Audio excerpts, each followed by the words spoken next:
Morning, welcome to the Got My Back Postural Care Learning event. I'm Jane Leeson, I'm CEO of Changing Our Lives, and I'd like to welcome you all. We're really excited about this for this learning event, because as you'll find out throughout the morning, we're really passionate about postural care. So I want to describe what we do in Changing Our Lives very briefly, why we're so passionate about postural care, and then really introduce the first speaker. So in Changing Our Lives, we're a rights-based organisation based in the Midlands, but work all over the country. We work with people with learning disabilities, autistic people, people with physical disabilities, people with a label of profound and multiple learning disabilities. And all of our work is centred around social injustice and health inequality. So I suppose I need to tell you that Changing Our Lives, we're not postural care experts by any means in terms of the science of postural care, but we have a real passion for postural care. And that passion is related to quality of life and ordinary life outcomes, because in our mind, good postural care equals an improved quality of life, and it equals people having ordinary lives, which I'll explain in a moment. So this passion was first sparked years ago, when we've done lots of quality reviews, a bit like CQC inspections, but led by people with learning disabilities or autistic people, sitting for hours on end in residential homes, supported living all over. And we observed people stuck in wheelchairs for hours in uncomfortable, twisted positions, invariably in pain and left by staff. And we understood the impact, or we began years ago to understand the physical impact of that on the person's body, but we understood equally its impact, its devastating impact on the well-being of the individual. Equally, for years, and still to this day, we're coming across premature deaths of people with learning disabilities that are avoidable deaths, where postural care is a silent killer and it's unrecognised, unseen, but it inevitably contributes to a premature death. And so for those two reasons, we're our driving force. And then when we started to work with Sarah Clayton, who is actually one of our speakers today, but has sent her apologies because she's poorly, she woke us up really to the profound physical health benefits that some quite simple and straightforward postural care interventions can have on a person's life. So postural care for us, as I've said, is about an ordinary life. So an ordinary life is something that many of us might take for granted, but disabled people aren't in that position, are they, as we all know? So ordinary life outcomes are about living in an ordinary home, in an ordinary street, having ordinary life opportunities, having friendships, relationships, a really rich and vibrant life. And a couple of crucial parts of that vibrant life are the ability to have relationships, the ability to have connections with people we love, to spend time with people we love, to develop new relationships, to have new friendships. And often you'll know yourselves from working in people's lives. Often people with learning disabilities have very few friendships. The people they count as friends are staff. They have very few independent friendships. Another really important part of an ordinary life, which we all take for granted, is communication. So whether that's communicating with words, which I do a lot of, communicating through our bodies, which we all do, communicating with objects of reference, whatever. Those two things are fundamental to good quality of life, and they're fundamentally ordinary life outcomes that we take for granted every day. When you twin those up with postural care, the two to me go hand in hand, and you can never release those two hands. So we've worked, and we know from the evidence base of very seasoned professionals that we work with, like Sarah, Sharon Sutherland and others, that when you have good postural care interventions, so for example, when someone hasn't never been comfortable, physically comfortable, and been in pain, so they can never sit with their family for a prolonged period or a short period, they can't spend time with friends.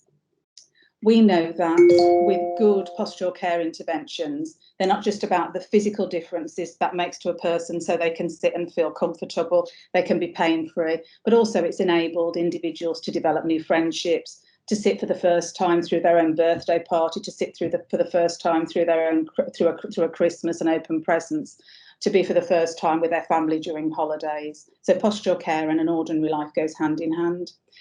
And then in relation to communication, we've seen the most fabulous changes in terms of people who've been very twisted or bent in their seat. They've never been able to make eye contact, their head's been down.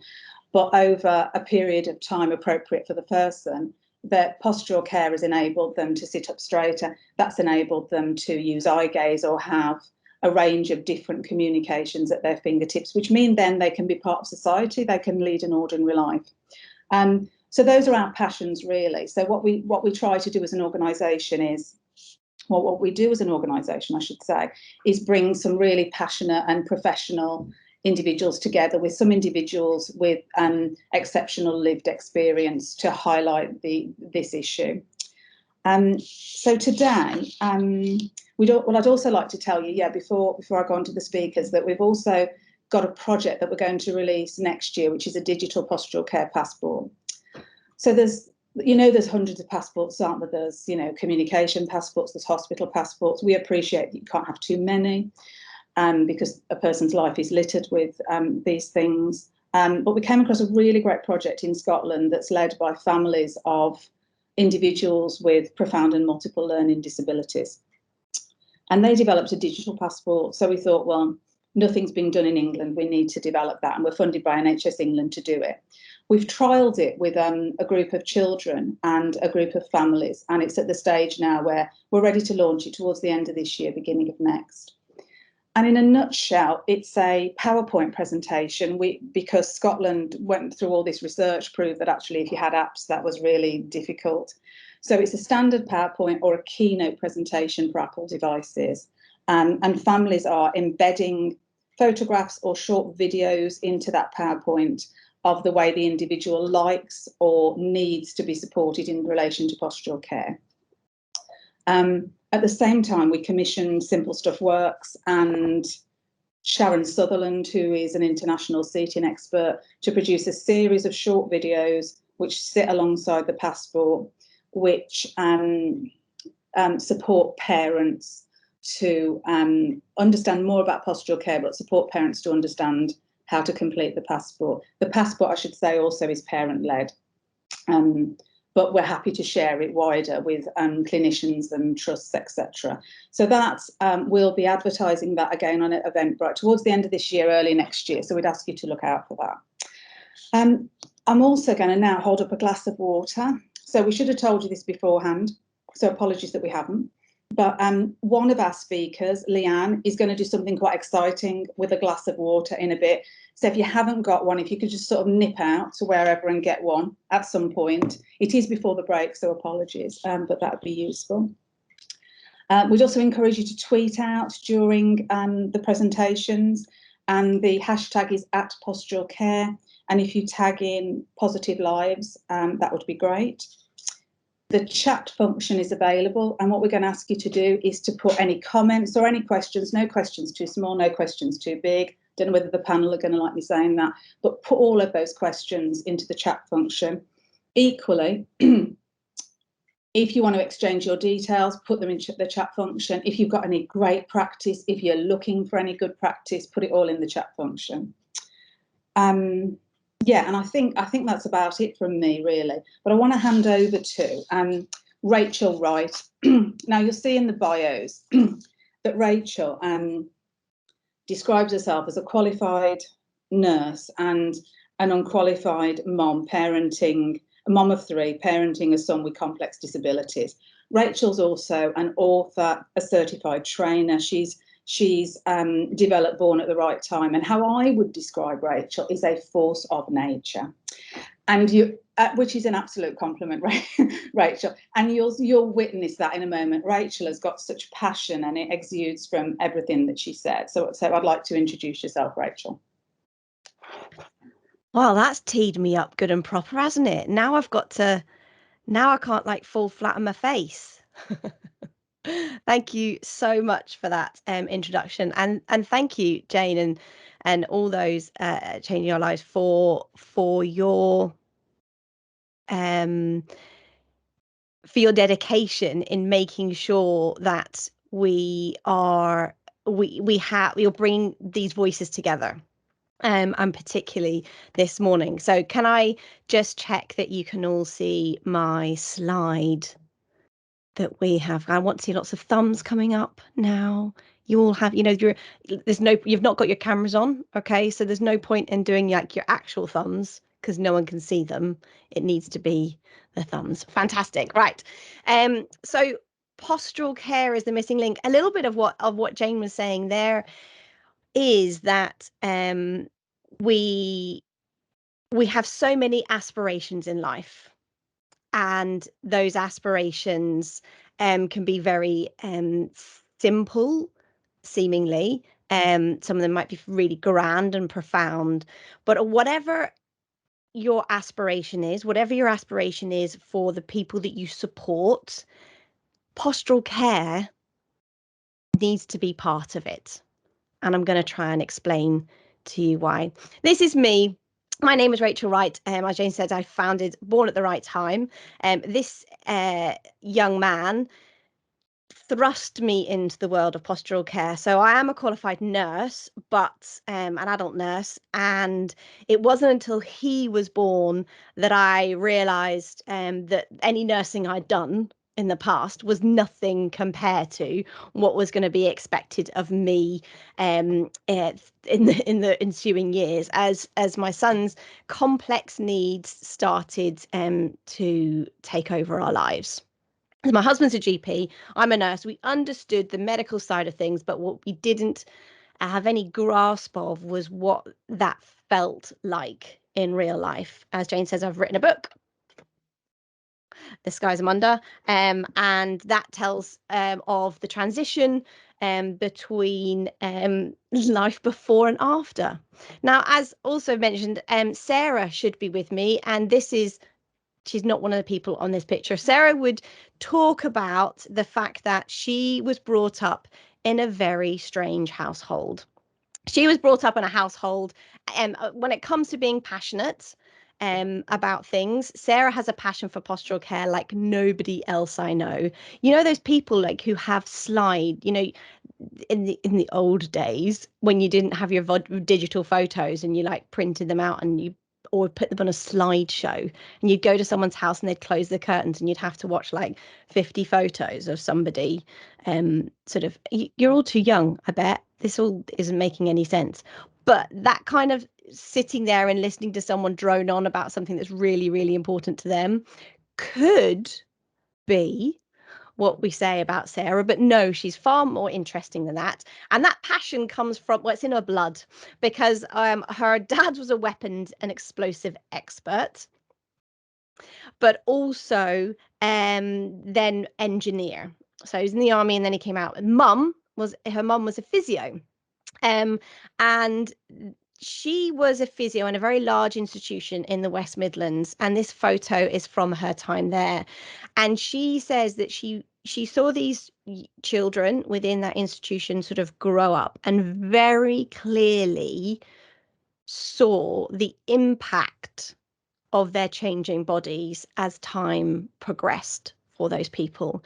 And so she had a real insight into the impact that the complications of those children's health and the impact of gravity on their bodies had over a long period of time.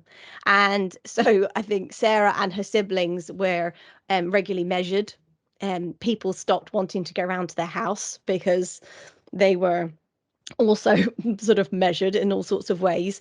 And so the Goldsmith family were very much up to their eyeballs in postural care and passionate about changing what at that time was a very inevitable progression of a person's body. And 30 years later, I'd love to say that it's all completely different. But unfortunately, we can see in the news headlines, this is only from couple of months ago, that actually the provision for postural care, the support needed by the system, by those people and funding and services is very fragmented. And that's why things like the idea of a passport and having a standardized tool within which people can express their needs and that we can start making some real change is really vitally important. So what's postural care? Obviously, because postural care starts with P, I've thought of lots of words that start with P. That's really helpful. I know. But postural care is, well, it's lots of stuff. It's powerful, it's predictable. Like, this isn't some magic thing that is suddenly going to kind of happen. It is predictable. It's proactive. We've got to do something about it. There is going to be, like Sarah's parents noticed, there is going to be this progression of a person's body unless we do something about it. So it's proactive, and it is the platform on which so many other things are founded, whether you're passionate about sensory experiences or getting outside or just sitting, people watching TV with their family, whether you care about how someone experiences their stay in hospital and their ability to get good care provision, it all has to have this postural care running through it. But there's one P that Sarah and I did some training with a guy called Yoda Clerk, and he talks about paratonia. It's a long word, and I've had to do my research because this is the bit that Sarah was supposed to do, and now I have to do it. Okay, so what's paratonia? Well, paratonia is, have you heard of proprioception? That's that sense in our bodies that tells us where we are in space. Yeah, it's that ability that when we're sitting in the cinema and we've got a box of popcorn in front of us, we can just put our hand into that popcorn and then put it up to our mouth without needing to look, because we know where our hand is and we know where our face is. So that proprioception is that understanding of our body. Now, paratonia is has been investigated and researched in relation to people with dementia. And paratonia is when it's used, the term used a lot in Europe, where you get really tight muscles, where people react against passive movement and stuff in their body because they are tight and they're tense or they're hypertonic. Okay, and Yoda Clerk, this physio in Belgium, has related this paratonia to people's ability to understand where they are in space. So understand where their body stops and the world starts. And he uses this example to explain this. He uses the example of going to the dentist. Hands up if you've gone to the dentist. Again, you need to do actual hands. I hate going to the dentist. Honestly, I do. And like, whenever I take little kids with me, as like my kids, I don't just do like a school trip to the dentist. When I take my kid to the dentist, you have to like pretend it's okay, don't you? You kind of like have to be like, going to the dentist, kids, isn't this fun? Ooh, we get to be in the up and down chair. I hate it. Anyway, you go to the dentist. You inevitably need a filling because you've not brushed your teeth well enough, and then they do an injection. Okay, and they do injection in your mouth, and you come out the dentist, and what's the first thing you do? You look in the mirror and you check your face is still there. Now, you know the dentist hasn't like suddenly chopped off your face, but your brain is telling you, where's my cheek? Where's my cheek gone? What's happened with my cheek? Like, you're using your tongue, you're using your hand, you're doing all this stuff to try and kind of locate. You're looking in the mirror because in your head, you're like, your face is out here, isn't it? And so you're doing all this stuff to tell you. And despite you having, cognitive understanding, despite you've just been to the dentist, you've just had an anesthetic, your body is still trying to find itself. There is still an aspect of this situation where you're not quite trusting what your brain's telling you, and so you're checking it out. And the same is true for people, for babies. Okay, so when a baby is born, you plonk a baby on the floor. I've got some great photos of my kids coming out. They came out the sunroof. That I wouldn't be sharing those photos. They came out the sunroof, and if they come out and they go like this, they're like, where am I? What's going on? That heightened tone, and they're trying to find, because they've been all snug. They've been all probably less tight than they needed to be because my ab muscles might have been not as strong as they could have been, but they've been all tight and wrapped up, and then suddenly they're out in the world and like, what's going on? So there's these primitive reflexes that we have that help us determine where we are. And if you plonk a baby just on the ground, you get this asymmetric tonic neck reflex. This is Sarah's slide, clearly. But we're going to ride with it and pretend that I know what I'm talking about, okay? Yeah. We'll get to my bit in a minute, which is all about people and things. It's fine. So without any support, that child, that baby is kind of trying to work out where it is in this world. It's trying to develop itself of its concept of self, and they've got all these kind of reflexes. And before a child is able to go past this reflexive state, before it's able to get to the point of sitting or standing or walking or any of those things, it has to learn where it is, and it has to find its body. It has to be assured where it is in space, ground here, thing there. I can move my head like this. I can move my hands like this. This is how it all works.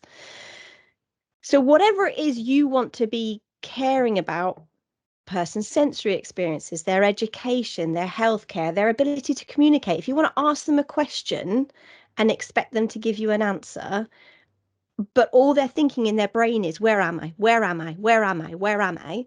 They're not going to be able to to kind of get any further than that.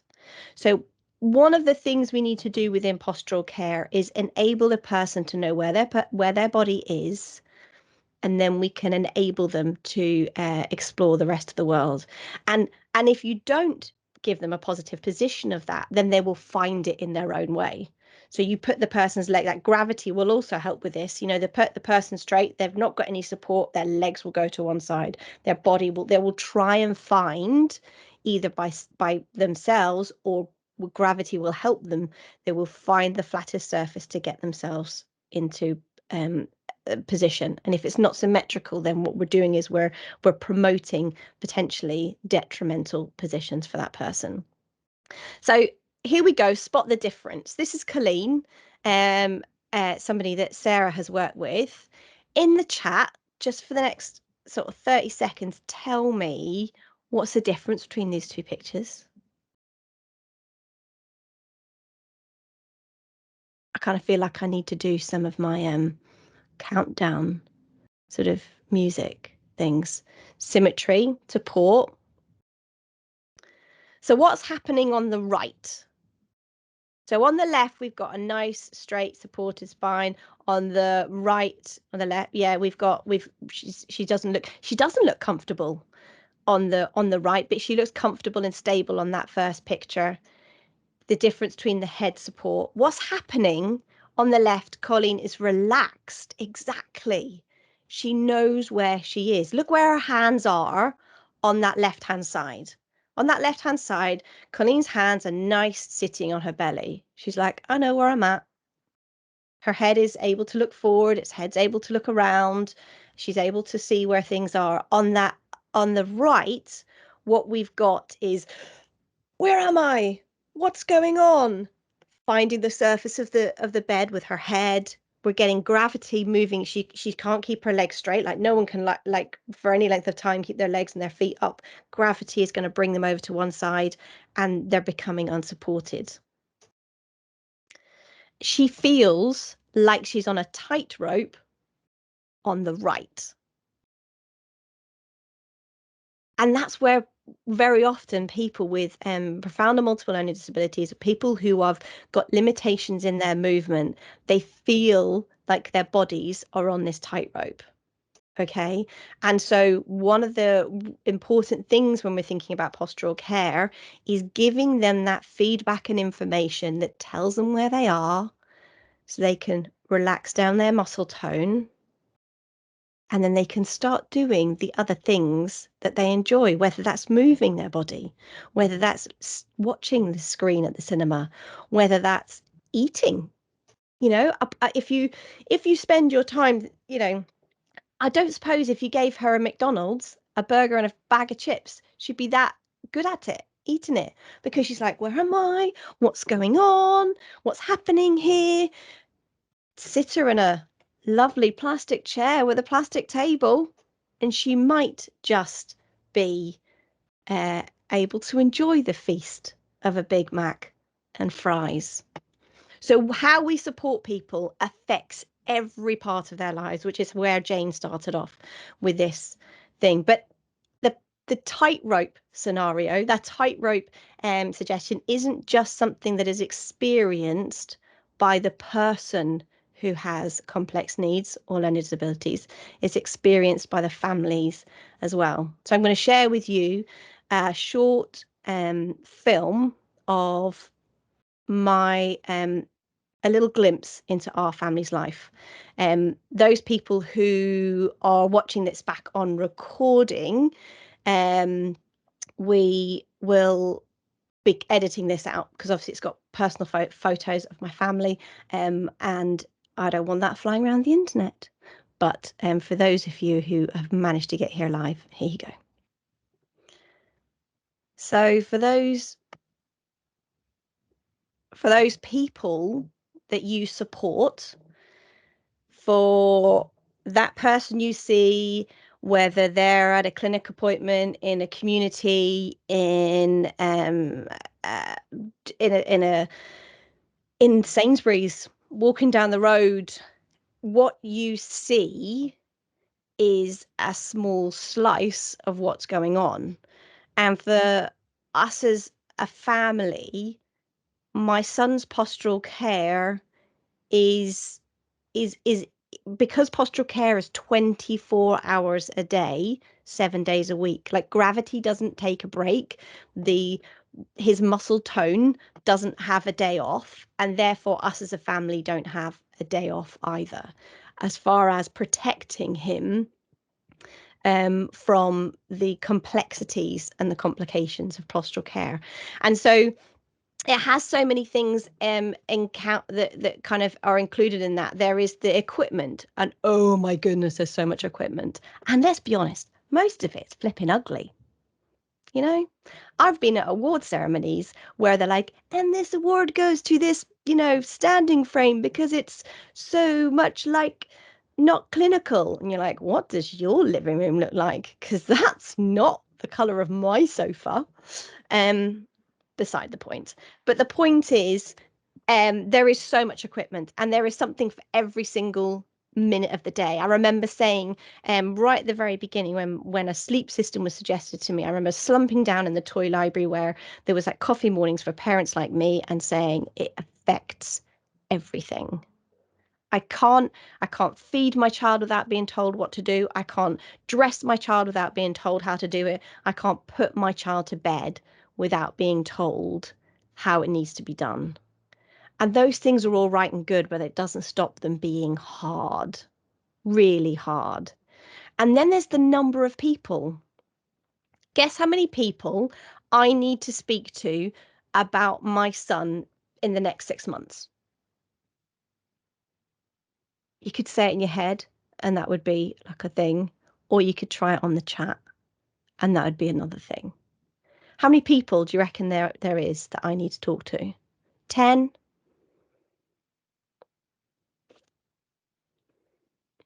So I did a thing last summer, and I did a diagram, and I named these people. Like, so they're not just like a random person that I don't know. I named over 80 people, 80.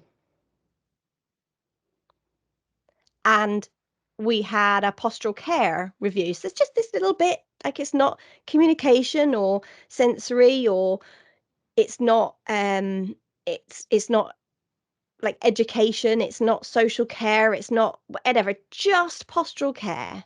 Just the people who are looking after my son's body being in a shape where he is comfortable and he's able to access the world. And there was 12 of us. He's got 4 OTs. I mean, OTs are good, but who needs 4 OTs?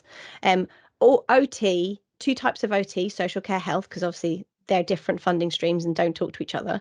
OT, they do talk to each other. Education, health, and you've got the physio, and we've got the different providers of equipment, and you've got the wheelchair OT. So there's so many different people, and one of the things that makes a massive difference to families like me is how those people do or don't communicate with one another. So one of the things that you can do is ensure that that communication is there. There's two concepts. There's so much more that Sarah and I talk about in our training, which you can get links to later. But there's two concepts that I want to say that make a difference to when you're working with families. Like, you can know all the best things about postural care, but the people who are there at 2 o'clock in the afternoon and 2 o'clock at night and everything in between are the people who need to know what they're supposed to be doing. But conflict horizon is a term that Brené Brown uses, and she uses it in like big multi-million pound businesses, and I don't have a multi-million pound business at all. I didn't get paid last month, but multi-million pound businesses, and she talks about conflict horizons, where you've got people in different roles who are like focused on different things, and they have a conflict. They have like this tussle of ideas, not because they aren't doing their job well or they're not determined to do the next right thing or whatever, but their conflict comes from the fact that they're looking at different points in the future, or they're looking at different goals or different objects to concentrate on. Now, if you think about a parent like me, and I'm standing on the cliff edge because I found myself on the cliff edge of life because it's scary, and I've got, my physio and OT either side of me, and they're saying, so you really need to be doing this support at night, because if you look out at that horizon over there, if you don't do that, then the body shape's going to change, and potentially it could detrimental. And they're sort of saying all this to me, and I'm like, clearly not listening, because where's my attention? Well, my attention's down there, and the rocks. I'm being sprayed with the sea. I'm being sprayed with the impending churning of the waves below me, and that's what I'm scared of. That's what's consuming my head. So there can be a conflict, not because anyone's doing anything the wrong way around, but we are just focused on very different things. And the way in which we communicate with people and engage people about this really important topic needs to recognize where they're standing and where their horizon is. And it might not be the same as yours.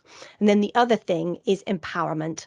Brilliant word. Let's give people the power. Except, how are we doing that? Is it just throwing over more responsibility? Now, I recognize that parenting my eldest son is way more stressful than parenting my other two children.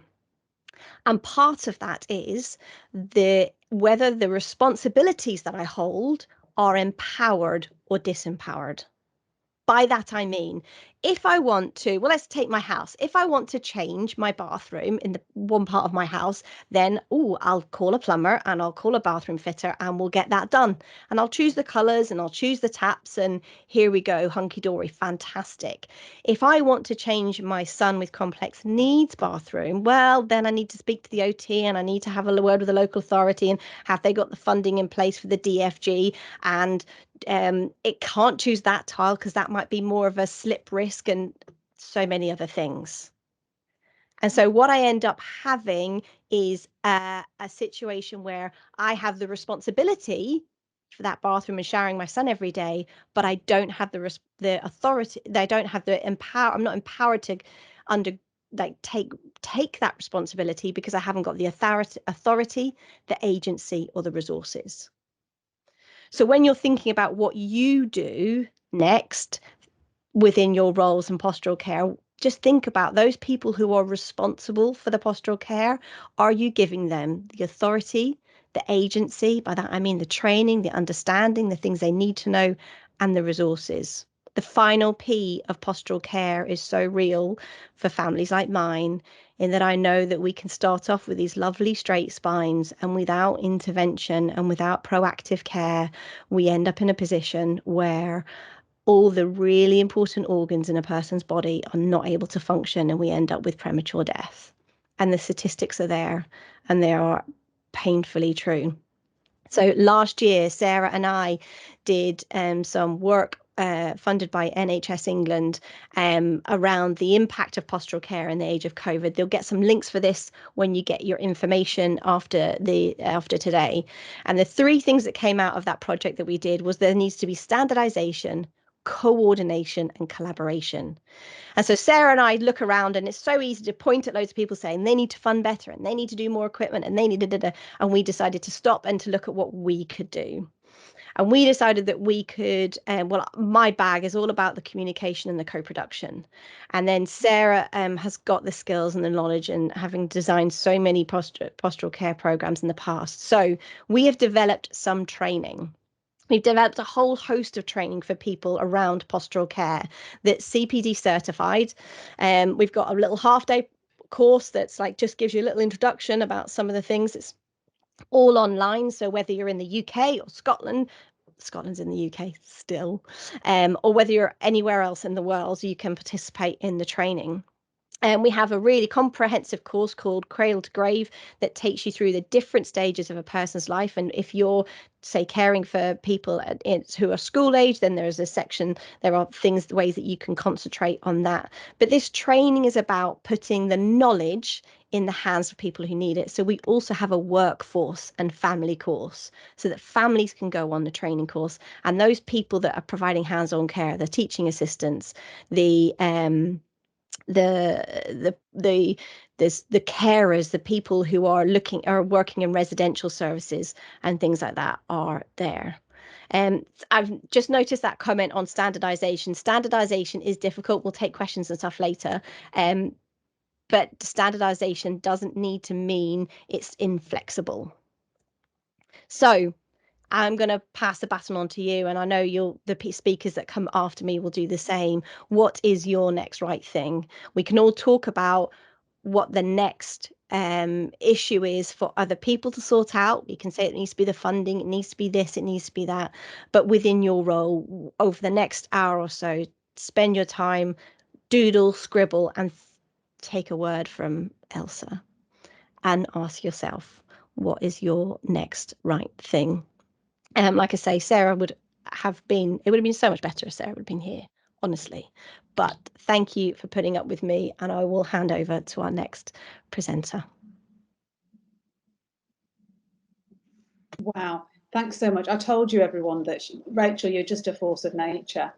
And I think looking in the chat, you make so many good points. I can't summarize them in a couple of minutes, but the fact that you say, we can't have a break because gravity can't have a break. So it's 24/7. And I know people talk and theorize about it being 24/7 and OTs advise on 24/7, but that your life is 24/7. That's yeah. So thank you so much for that. I'm a bit disappointed that you didn't do a bit of Elsa singing at the end.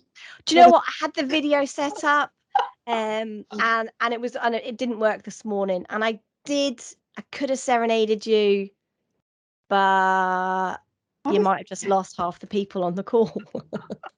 Maybe next time, Rachel. That's brilliant. Thank you so much.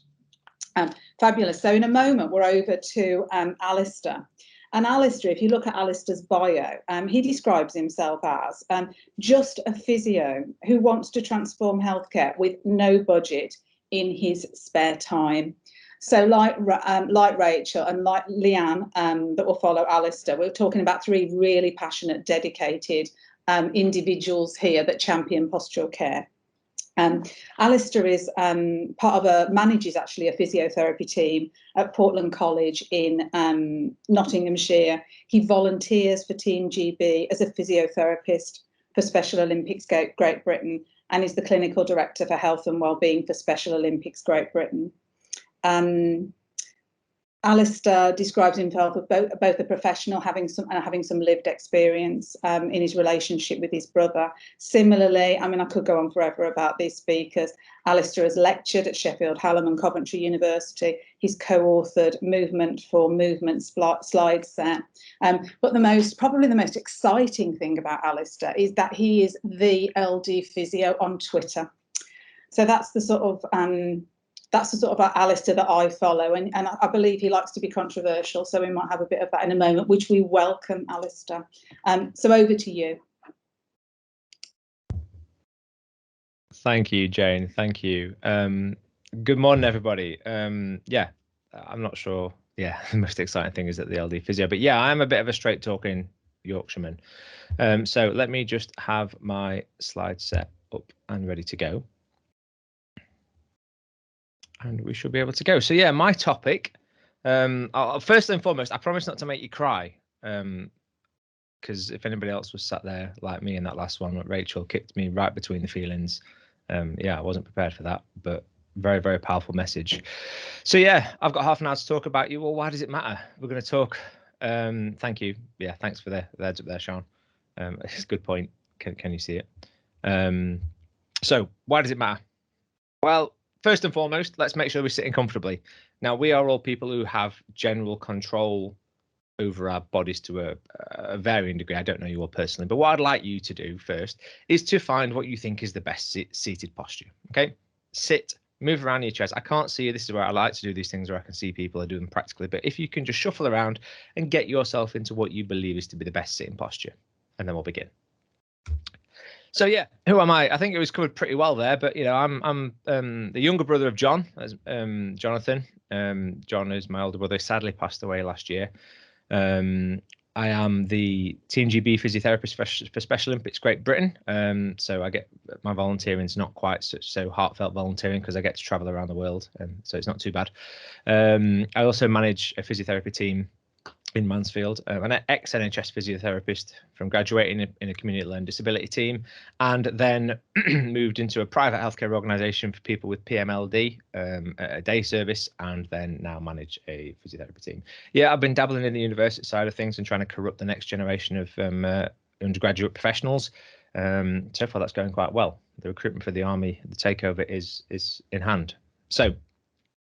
And also, just for I mentioned about the clinical director. So what I do is also volunteer as the clinical director for health and wellbeing for Special Olympics Great Britain, which is a very long way of saying that I head up health screening at Special Olympics events for the athletes. So Special Olympics is for people who have a learning disability, whereas the Paralympics, there are categories, some small categories for people with a learning disability, but it's also to do with physical disabilities as well.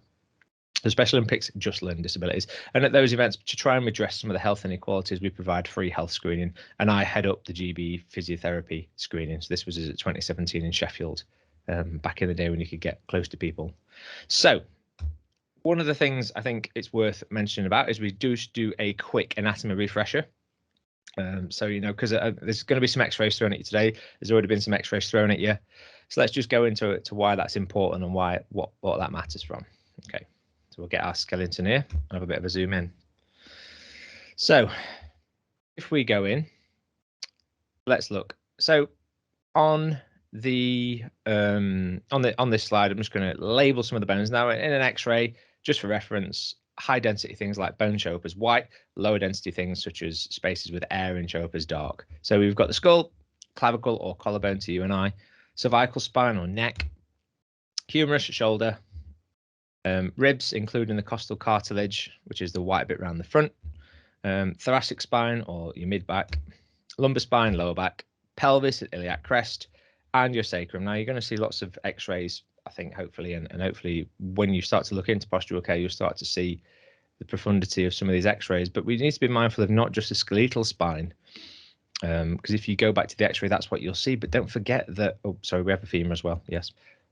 But don't forget that we also have internal organs. Now, a lot of anat phys training, particularly that I went through, you know, you sort of look at the internal organs in discrete sections. So we'll look at the stomach. You know, here's the liver, here's the intestines. But what you forget is how tightly packed in there. It's not like we've evolved to you know, carry around empty space. You know, everything in there is in there and has a space and is cramped.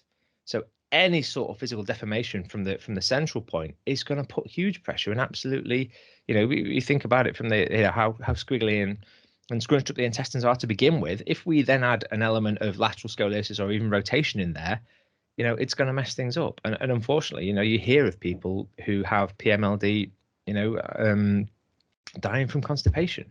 It's really, really critical stuff, guys. But I quite often hear people saying that, well, postural care is not my remit, so, you know, why do you need me? You know, that's a physio or an OT's job. And I'm mindful that not everybody on this call is a physio or is a OT. There are a number of people who students and some sorry, not is not, start that again, very professional. I'm mindful that not everybody on this call is a learning disability nurse, but I think the bulk of you guys are. So we really, really need you guys. But quick question in the comments section. Who's still sat in that position that we said to get into at the beginning? Quick hands up if you are. If not, put a comment if you've moved. Nope.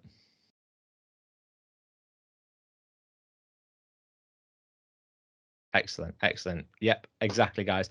And I think that's making the point. Now, when we think about postural care, one of the things that is a big misnomer is that people think it's about static position. We think about posture. Even popular society at the moment tells you, well, it's about standing upright.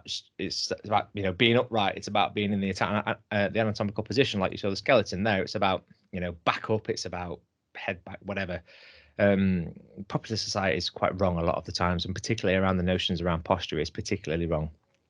Now, that's not to say that any of you have bad posture, because posture is not a static concept. Posture is a dynamic concept characterized by being able to move from one position to the next position when you choose. Okay. The when you choose bit is the bit that people who have PMLD or neuromodulation issues or difficulty controlling their movements, that's the bit that people have difficulty with. And when people can't do that, we need to support them to move. And that is why postural care is required, because in the absence of them being able to change their position when they choose, we need to look at that position and make sure that we're supportive. Otherwise, as Rachel's already gone through, you know, we will end up in some quite complex positions. If you add on all the other difficulties around proprioceptive and vestibular and sensory. So posture is not a static concept. Okay. Putting somebody in a sleep system is only good if you then get that person out of that sleep system. They shouldn't be in there 24 hours a day. Giving somebody a wheelchair can become a damaging position if that person's left in that wheelchair. How many people have you seen that you've got out of the wheelchairs and they've got a reduced ability to straighten their legs? You know, chair shaped is a thing, and it's an unfortunate thing, and it is preventable, but we need to be aware of that. So postural, you know, I started to type this slide, and I don't like having lots of text on slides, but I'm not going to go through all these. And this is, you know, the ones that came off the top of my head when it came to looking at the impact that posture has on people. Okay. But if we look at I've just realized there's a typo on live function. You probably could argue with the mortality issue that the function of the ability body to live may be increased, but that should be liver function. But it has a huge impact on so many areas. And if you're coming at it from your clinical perspective, say that's a nurse, whether you're looking at just somebody's ability to partake in a session, their attentiveness. I work in a college, and a lot of people say to me, well, what's a physio doing helping people in education? Well, we'll come on to that in a little bit. Okay, but it has such wide-reaching effects. And in spite of this, posture and postural care, I don't believe, is taken seriously by mainstream healthcare. It's not even, I don't think, given the credibility and notoriety that it deserves within learning disability practice. For example, LEADER, if you look at the latest LEADER report, I did a nice search for the terms posture, postural care, and body shape, and they were mentioned 0 times. Now, that's not to say that LEADER doesn't take those things into account, but again, the acknowledgement of the impact that poor posture and postural deterioration has on people who have profound needs is not taken into account. And also, so then I went into, okay, so LEADER just talk about, we know the stats around 44% of people with learning disabilities. I think it might be lower than that now. Percentage of deaths were from preventable conditions. So I was like, okay, well, what's the definition of a preventable condition? So I went on and found, because I'm a bit of a nerd, the definition of preventable healthcare conditions. And again, deterioration in body shape, scoliosis, were not mentioned at all. So I think we need to start a movement where we need to get the word out there. And that's why I was so keen to be involved today, because right now the status quo ain't good enough. Okay, what I'm doing and what you're doing isn't enough. And the result is pain, dysfunction, and ultimately death. Let's not beat around the bush here. Rachel was completely right. People are dying and we need to be better. We need to do more, and we need to spread the message, which is why these things, social media, we talk about getting the hashtag on there. Let's retweet things out, guys. It's really important, because if you don't, then the message isn't, it's not going to hit a cascade.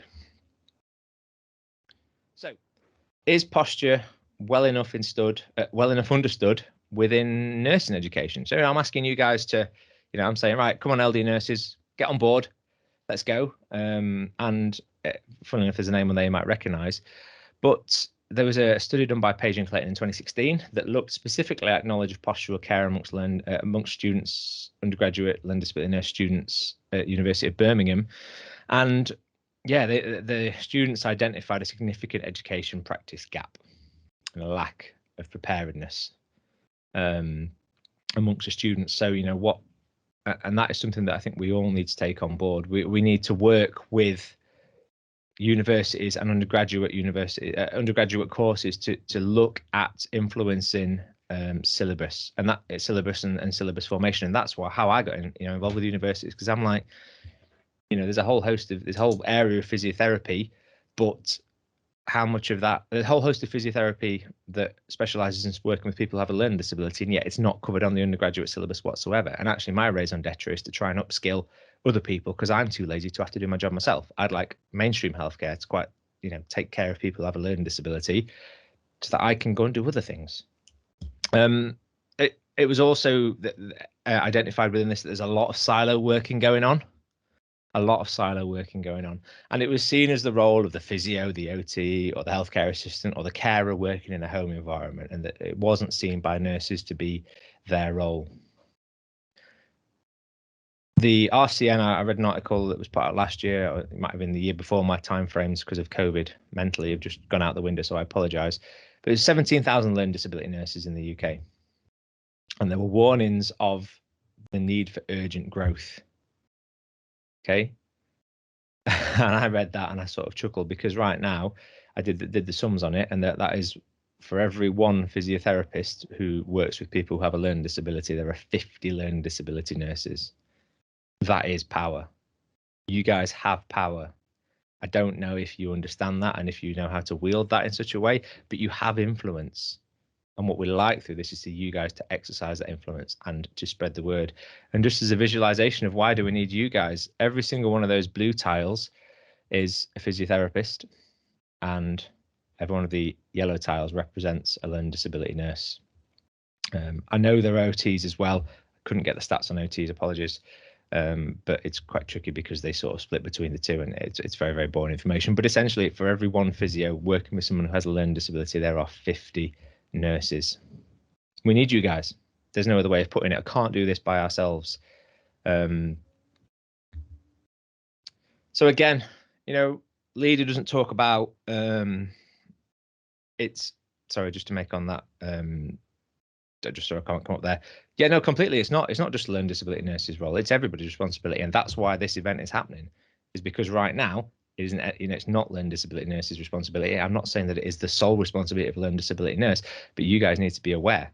And one of the things that we're working on, that we're hopefully going to release after this event, which I'm probably shouldn't talk about, but I'm going to talk about anyway because I'm a rebel, is that we are looking at a screening document for people learning disability practitioners. At the point when you get a referral or you're seeing somebody, you can go through this document and look at whether this person may have postural needs. Okay, it'll take you through in a step-by-step and even a yes/no question flow chart, so that we can make more people aware.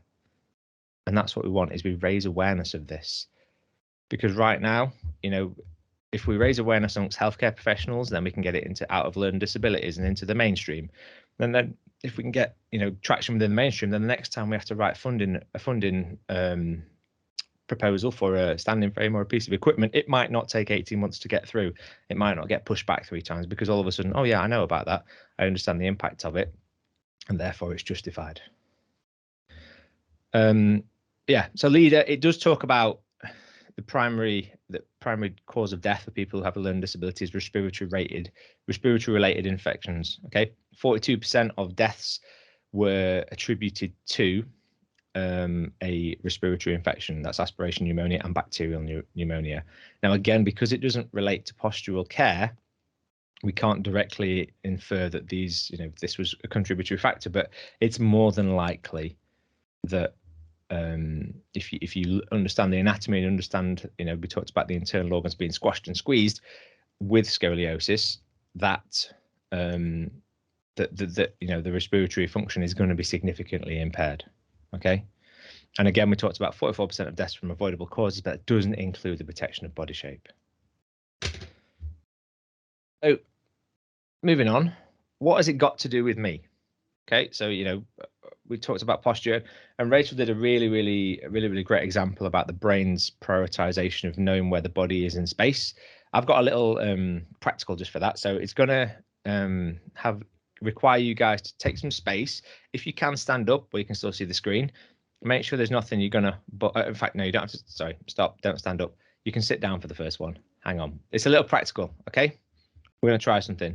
I'm gonna just ask you guys just to read this little statement here. When you've read it, can you please just stick your thumbs up so that we know that we've read it? And it's just it doesn't matter what it is. It's just an excerpt from a kid's story. Okay. And when I seem to see a majority of thumbs finging through, we'll move on to the next slide. Okay.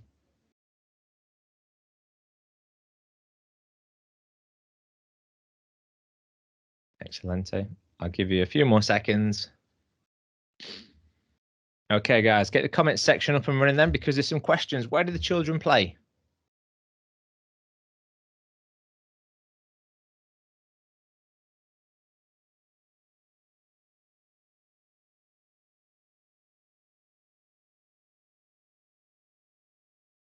Excellent. Okay, next question was, what was the skin slippery with?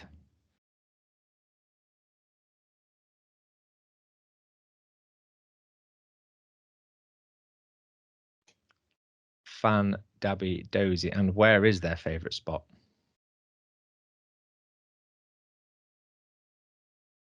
No idea.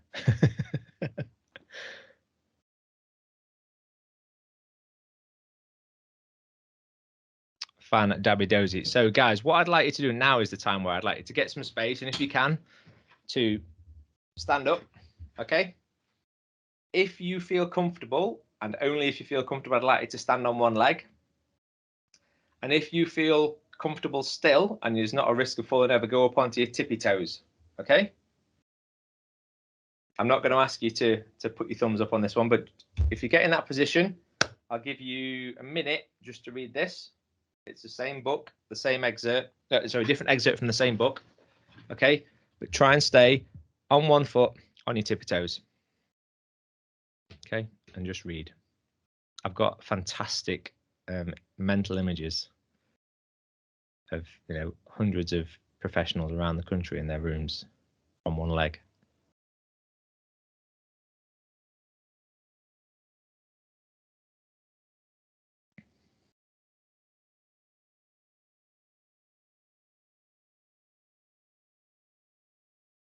Okay, give you a few more seconds.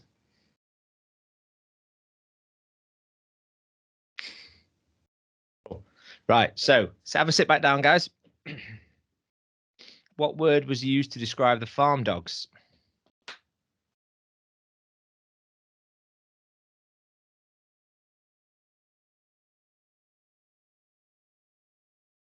Hot dogs. How did the farmers whistle to themselves?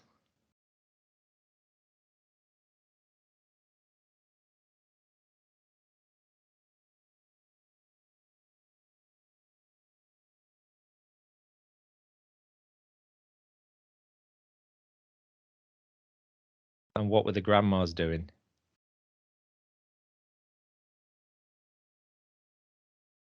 Oh, some of you are impressive.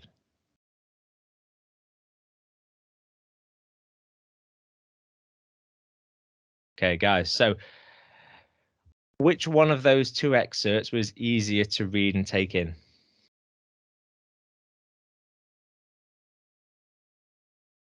And if you can add to that as to why you felt that way, please, as well.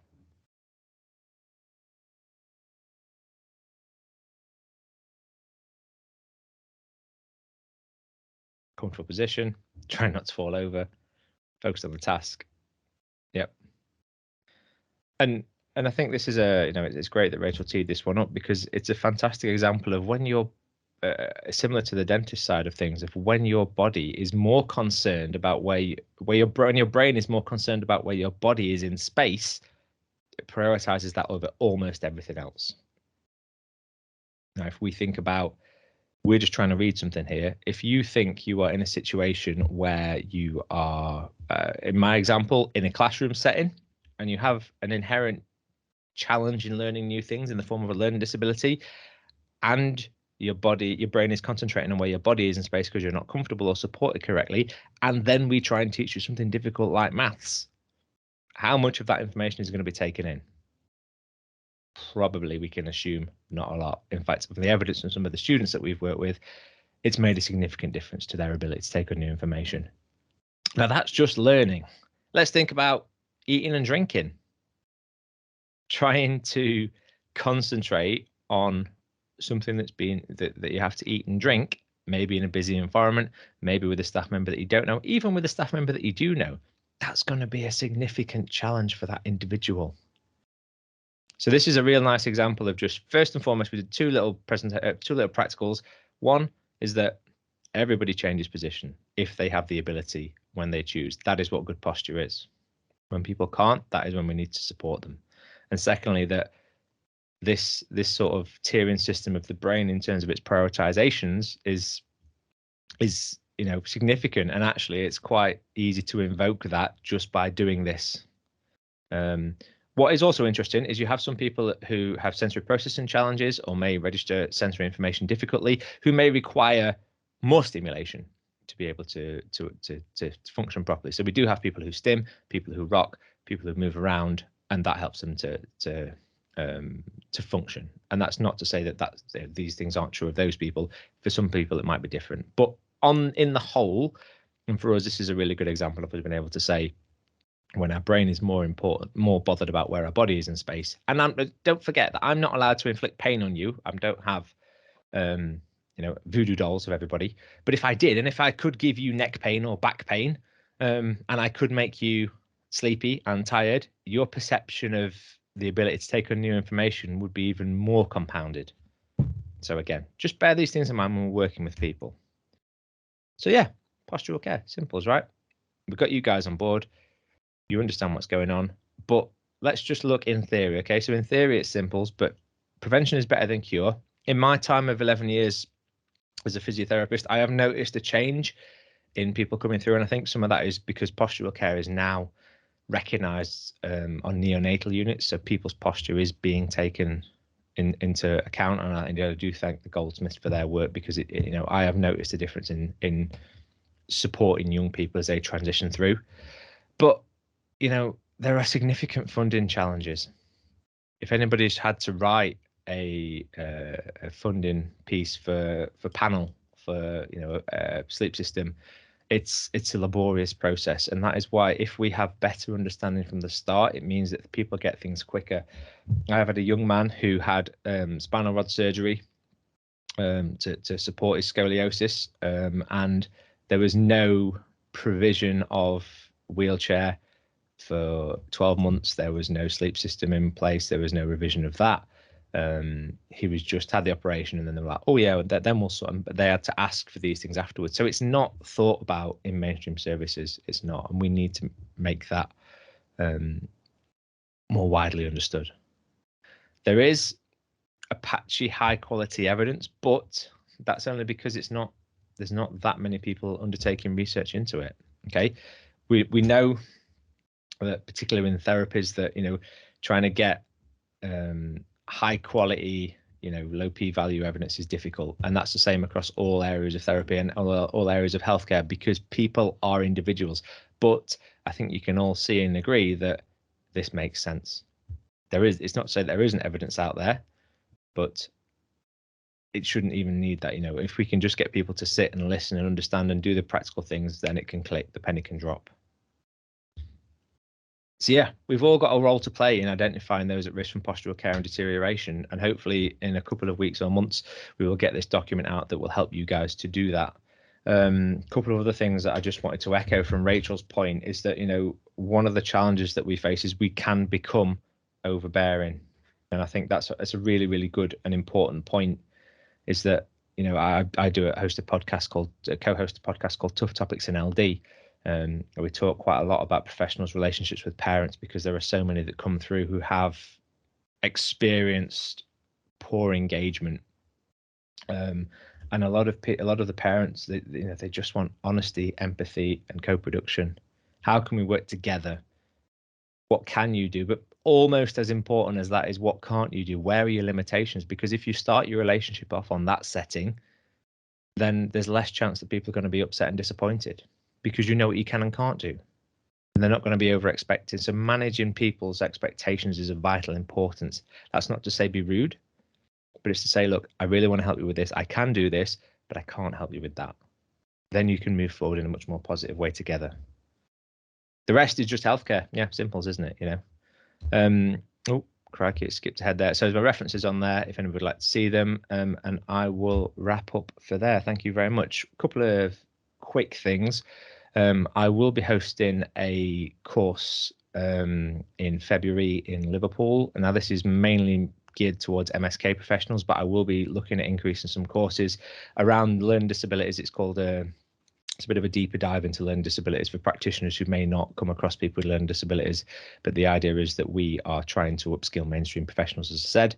So the first one's going to be in Liverpool in February 2022.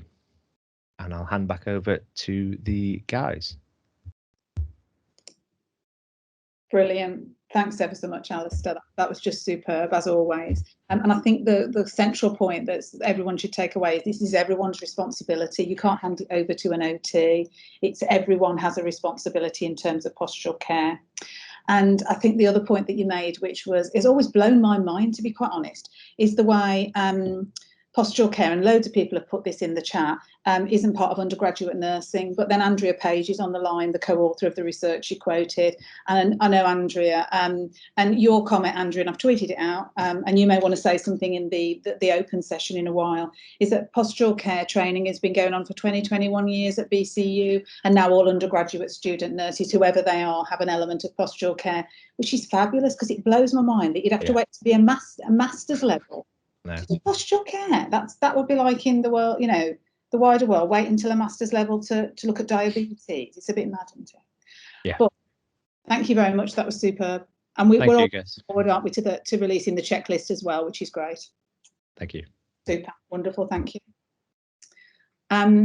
So now over to Leanne. And Leanne, like the other two guys, has got just bags of experience that I can't do justice to. So Leanne has been a learning disability nurse for years. She's really young, but she's been a learning disability nurse for years, in a variety of settings, day centres, residential settings, respite services. But she currently lectures at Teesside University, and she's also key in different research projects and different initiatives in the northeast of England. And some of these initiatives, and you'll hear much more from Leanne than I can summarise, but have led to workshops with staff in general hospitals and a pathway of care being developed. And the evidence that has come out of this has shown that there's been lower rates of chest infections, less pressure sores, less readmissions, and the use of analgesia for people with learning disabilities in general hospitals, improvements in all those areas. And Leanne has researched that and implemented that, so has the evidence base for good postural care. Have you all got your glasses of water? I hope you have, or just I don't know, a mug of water or whatever, because Leanne's going to do an activity with us. So over to Leanne. So good morning, everybody. Thank you for that intro. It was lovely. You know, to see so many people here, so that's really, really positive to see. So can everybody see the slide? Just give me a thumbs up. Brilliant. So I will start on now, and I can see a few familiar colleagues, so hello to you all there. So I will start on. I'm not as fluid speaking as the other two, so I do have notes, so please, you know, forgive me if you see me bobbing my head up and down. Okay, so the role of this presentation really is with regards to our role as learning disability nurses. Now, what do we actually know about learning disability nursing and the links to postural care? You know, we have, like what Alistair said, have very few and far between educational influences, I suppose, with regards to postural care. I did notice that, you know, we had some positivity in the chat that, you know, it is becoming more widespread. And, you know, previously to come into Teesside University didn't have much with regards to postural care. So, you know, I have been a bit of a whirlwind, and, you know, I do think that change is on the horizon for a lot of our educational institutions, which is really positive. So we are getting those younger ones now starting to come through. So I will start. So I've just put a little bit of history in with regards to learning disabilities and postural care. Now, historically, poor posture has been evidenced for thousands of years, starting with the ancient Greek, who were obsessed with beauty and wisdom. It's something that we still do see, isn't it? You know, we do see the beautiful shapes. We want curvy, perfect shapes, and it's something just to be very aware of, that it actually does stem from thousands of years ago. And Plato documented that there was no place in society for the weak or retarded, which is really quite you know, effective in what it's saying, isn't it? It's you know, really putting that punch out there. This was furthermore evidenced by Aristotle, who proclaimed that there was a law to be passed that no deformed child shall live. Now, these attitudes and beliefs continue.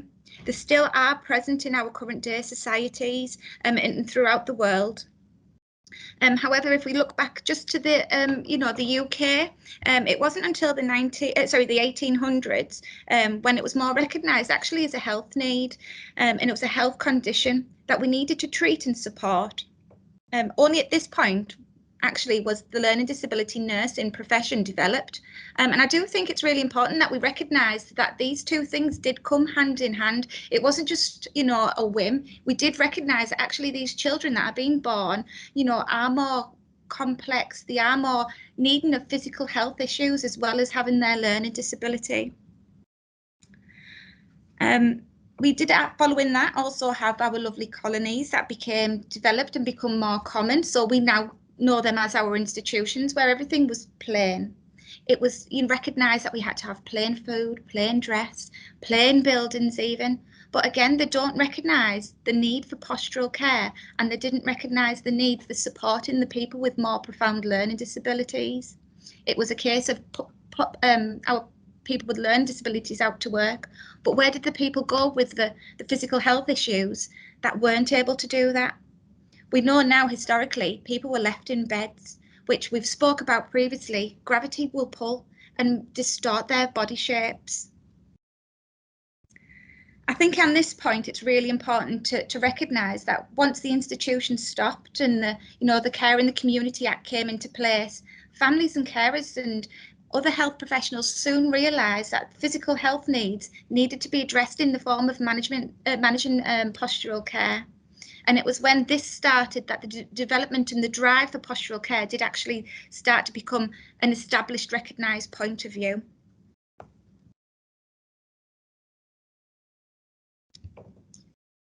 Just going to the next slide. So again, just to reiterate what we've said there about postural care, it was always seen as, you know, historically as a form of beauty, where actually we know now that it's actually about protecting somebody's body shape and body's function. And with that, it's also about enabling somebody to live the best life they possibly can and giving them their quality of life. So this is just an example from 1957, so not really that long ago, of when it was still seen as a need for beauty rather than a physical health need. So referring back to Alistair's little exercise about sitting comfortably, I'd like you all now to sit back in that comfortable position, but I would like you to sit unsupported, so lean slightly forward, not use an armrest, but tilt your pelvis so you're actually sitting only on one bottom cheek. Okay, and I would like you to hold that for as long as possible. I'm just going to give you some statistics now with regards to postural care. So the exact number of people with learning disabilities who are in need of postural care is actually unknown. However, there are an approximate 16,000 adults with PMLD in England, and it's estimated that the number will continue to increase 1.8% each year until 2026, and this is from the Mansell report. When comparing this to the 17,000 registered learning disability nurses, we can see that we're going to have a much stronger educational base for postural care. We are all going to be in contact with somebody that needs postural care. There's evidence that's proven the correlation between poor postural care and poor health outcomes, and it's critical that we improve this to ensure good quality care and making sure that we're able to give good quality care for people with the more complex PMLD, who have the limited movement. It is again really important to highlight that these statistics are purely for people with PMLD, and it's not the whole remit and the whole statistical number for people who have learning disabilities, who are diagnosed with learning disabilities of any range. So we are going to see an increase in numbers if we include the whole range of learning disabilities. Now, following that, how have you all felt? Just pop it in the comments. I know that you all have probably changed position, but why did you change position?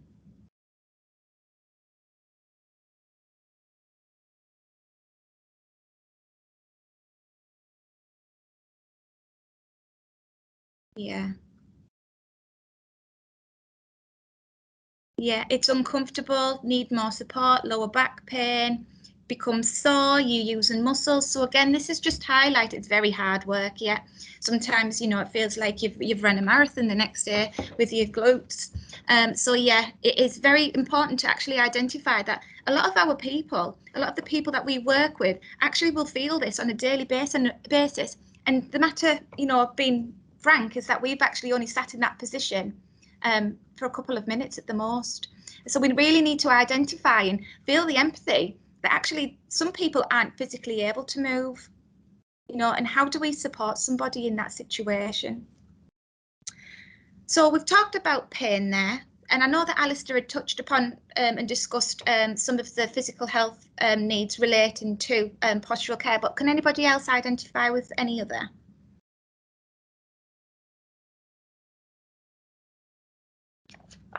So what are the comorbidities of poor postural care?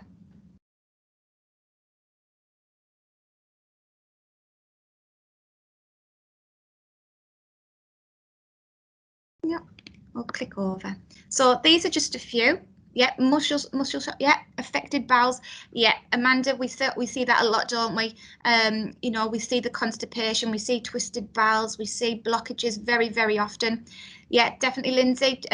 Reoccurring chest infections is a massive one again. Pain, effect on organs. Yeah, a few of us here have actually worked with somebody who actually had a rotation of the heart by 90%, and the heart had actually rotated to the back of the chest, had receded to the back of the chest. So it's something that we really need to take seriously. Decreased respiratory function, definitely pain, the biggest one that we do see. Contractures, reoccurring chest infections. So yeah, so we have a list here. Obviously it's not exhaustive. We have constipation, which was highlighted, breathing difficulty, so effect on the respiratory system, sensory impairments as well. The feeling of touch. If somebody's in that frog position, so both the hips are turned out and they may have dislocations, the top of the femur may actually be pressing on some nerves, which will be causing, numbness to the feet. It might be with the shoulder dislocation, numbness to the fingers, pressure sores, weight loss. Yep, perfect. Nutritional issues. I worked with a chap who actually was in that much of a contorted position that he wasn't able to have enteral feeding, and he wasn't able to have nasal gastric tube either. So unfortunately he did pass due to this. There was nothing more that could have been physically done. We have cardiac issues, so like I said, changing of the position of the heart within the chest, palpitations, cardiac arrhythmias, all can be part of the consequences of poor postural care. And obviously we have pain, osteoporosis, low bone density, mobility issues, not even being able to weight bear, dislocations, contractures, which people have spoken about, and dysphagia, so the problems of swallowing and eating and drinking. I think this list, although not exhaustive, it does highlight how effective postural care does protect the body. We need this to help reduce these comorbidities for our patients that we look after, our service users. You know, it does reduce the cost as well. And it's an awful thing to talk about when we're talking about people, but we do need to look at the cost. Look, cost at the you know, enteral feeding, cost of pain management, cost of medications such as baclofen and Botox. It all does have a cost. Not only does it have a direct cost financially, it also has an indirect cost or an intangible cost. So, you know, if somebody needs to go for regular Botox injections, it's going to cost them in the fact of pain. They might miss day service provisions. It's the cost of getting to and from, the cost of the carers or the parents actually supporting them to that appointment. So we do need to look at the full cost as well. And it, like I say, it's not just about the money, it's about the cost to the quality of life of our people that we look after. So we have the next slide, which is causes of deterioration in postural care. So these have also been, you know, discussed in some form. We have lack of education and training, which again is what Alistair had said, but we are seeing an increase. People are becoming more aware. People are wanting to know now about postural care. Hence this today. We are wanting to start to pick up the pieces and actually fill in the gaps of where postural care fits in within our healthcare and how we can support somebody to improve their quality of life. We've got lack of appropriate equipment.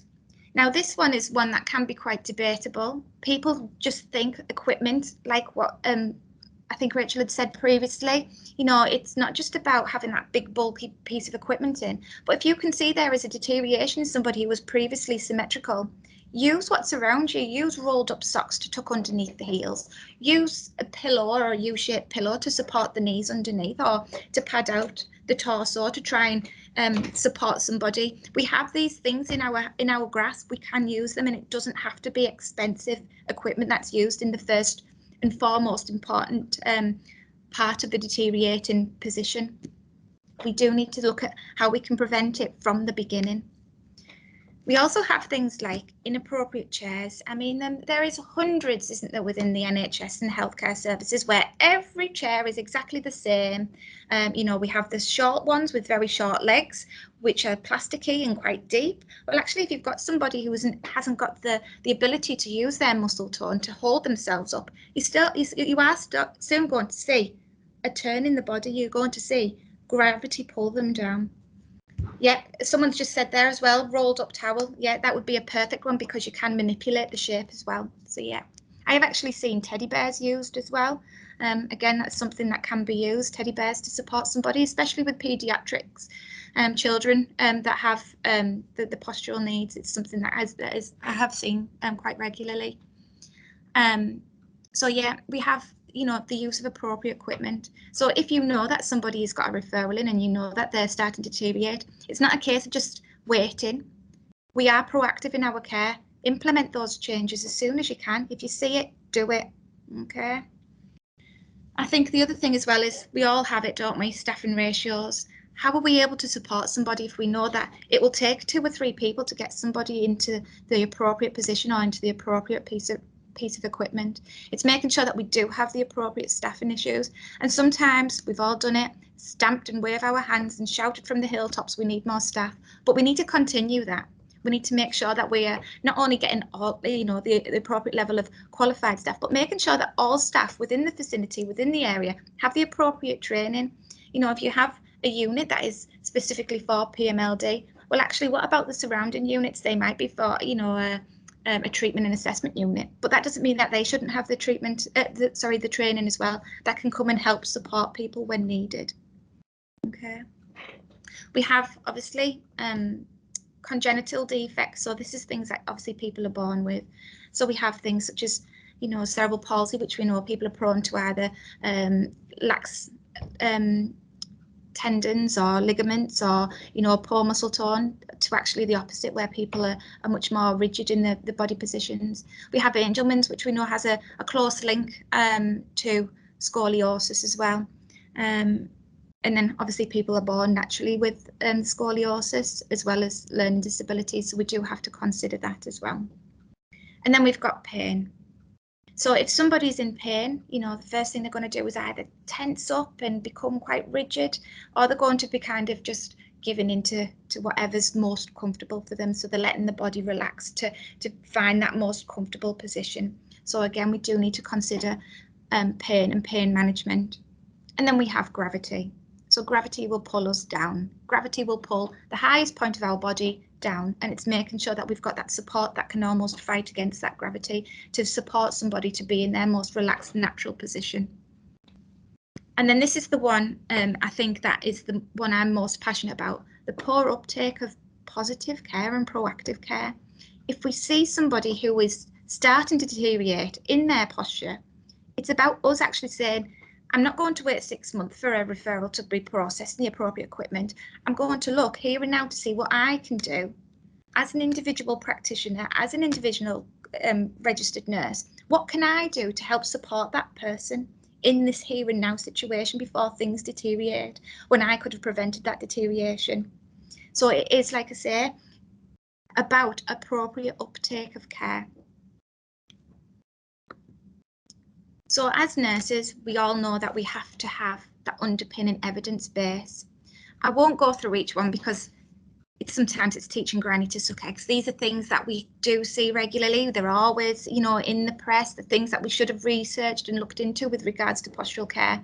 But actually some don't relate specifically, like Alistair said, to postural care. They talk about the comorbidities, they talk about the pneumonias, they talk about the pain management, but they don't necessarily talk about actually it's down to postural care. I think one of the ones here that we really need to look at is actually the CPOLD.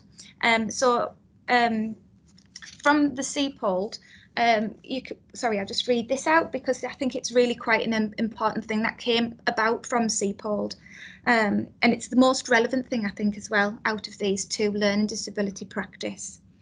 So the CPOLD inquiry into premature death. So we all know that people with learning disabilities don't have the life expectancy that me and you may have, you know, so it's important again to highlight that. So the inquiry into premature death of people with learning disabilities recognised the correlation between poor postural management and consequential premature death. Now, it's really one of the first pieces of documentation that actually highlights this. It actually says postural care.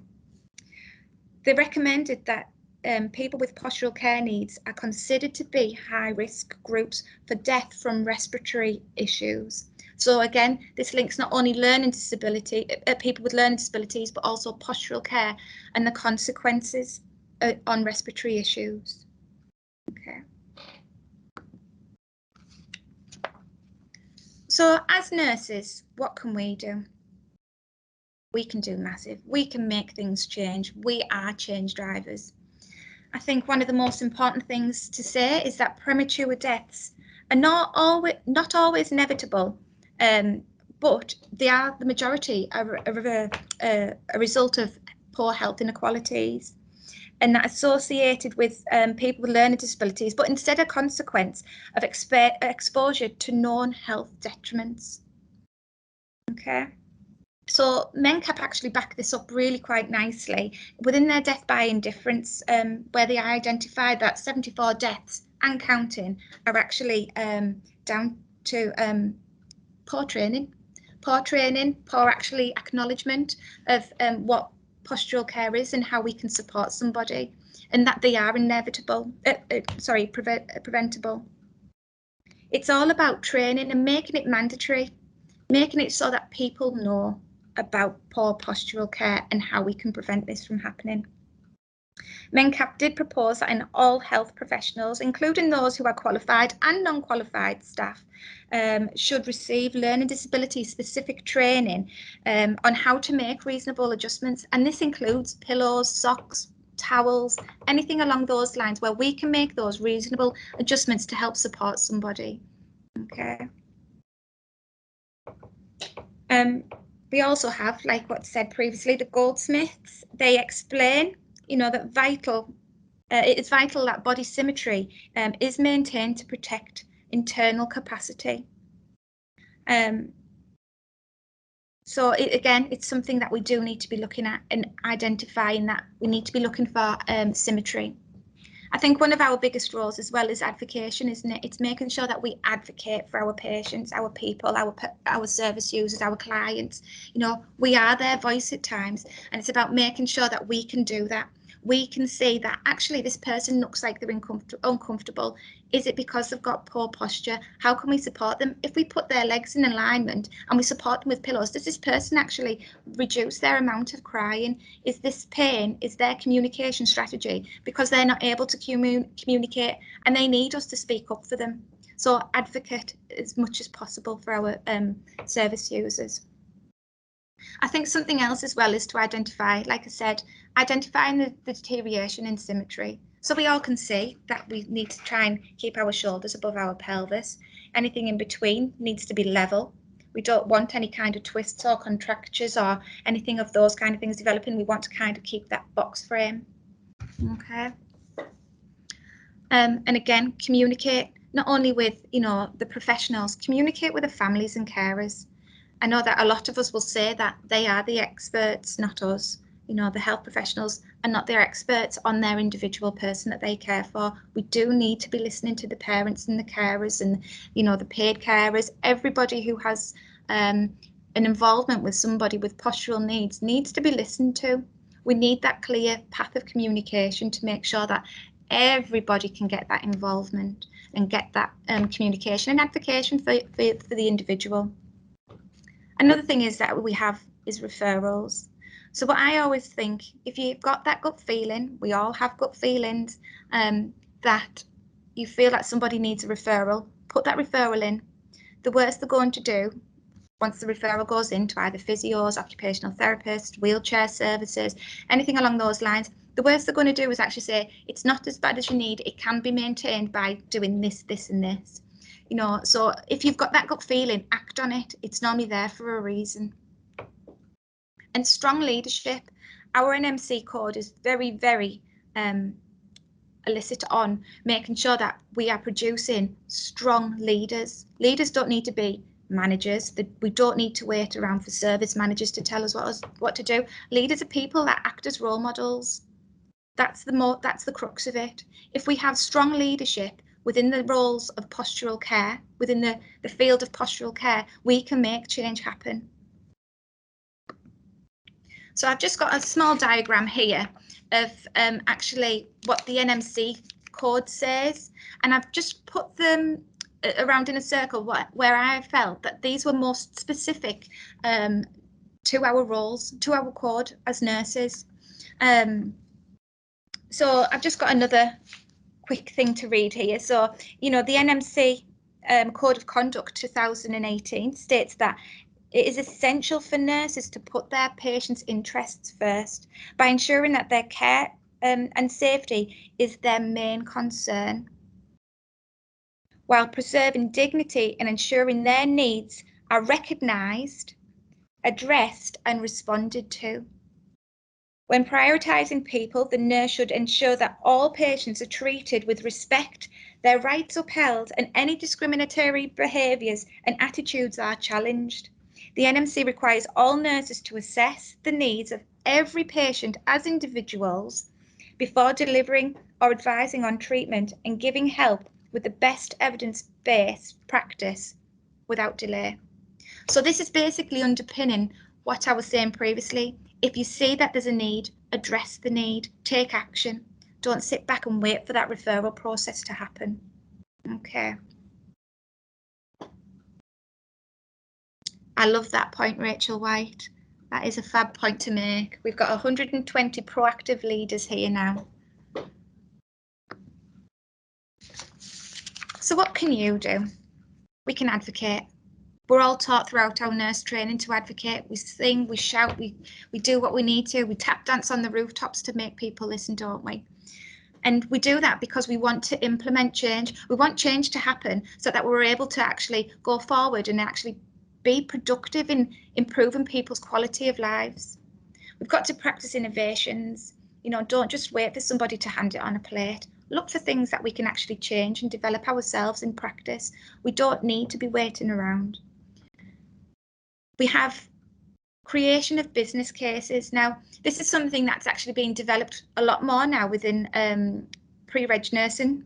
It is something that we are seeing more and more development of, that we're actually expecting our student nurses to be able to create business cases.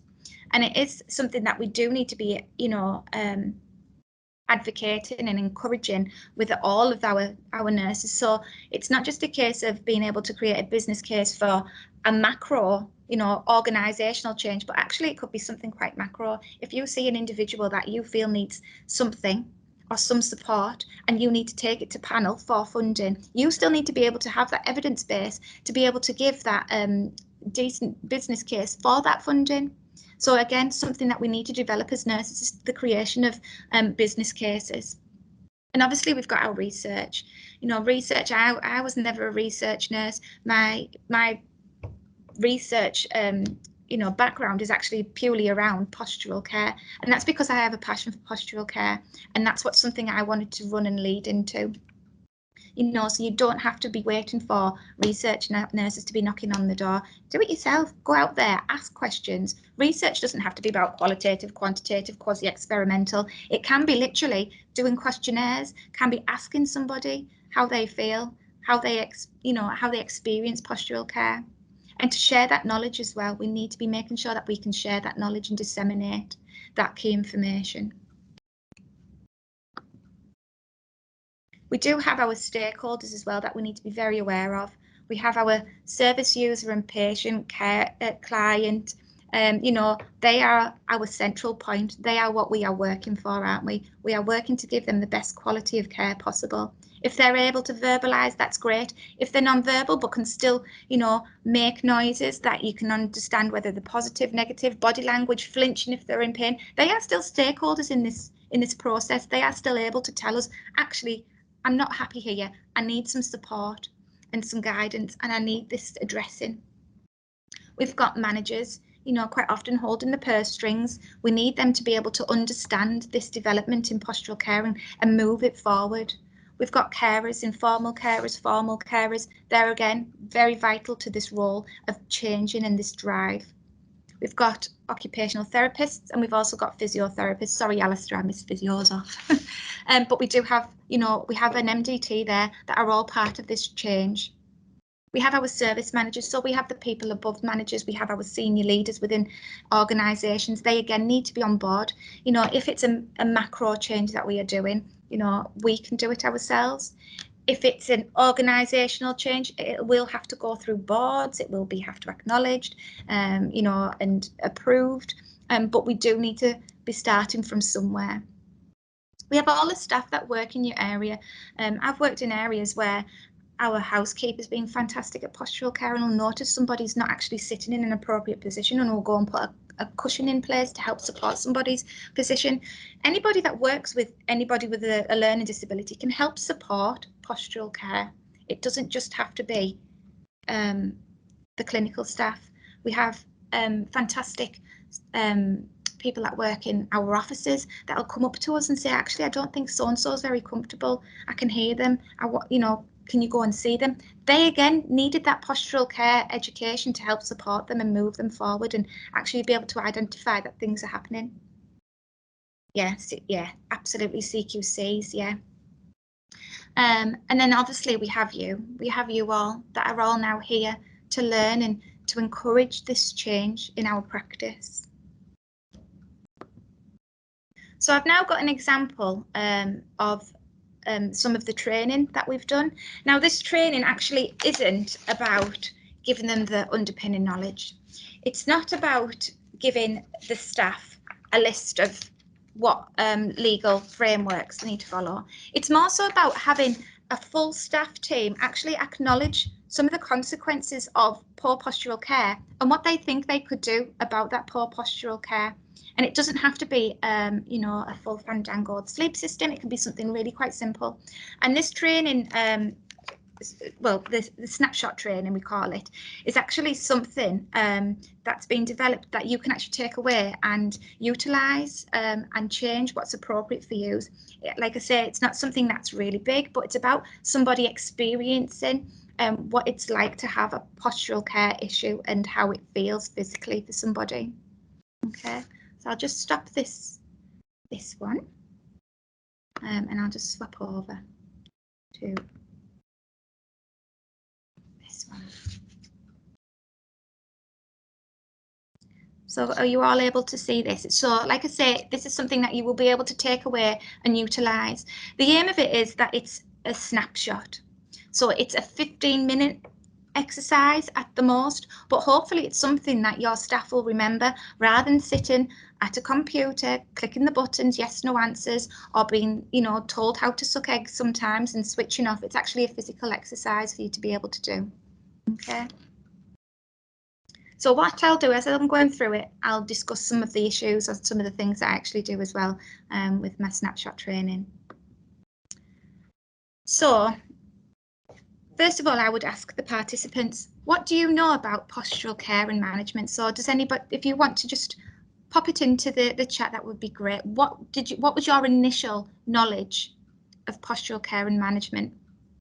Or what have you heard people think it is?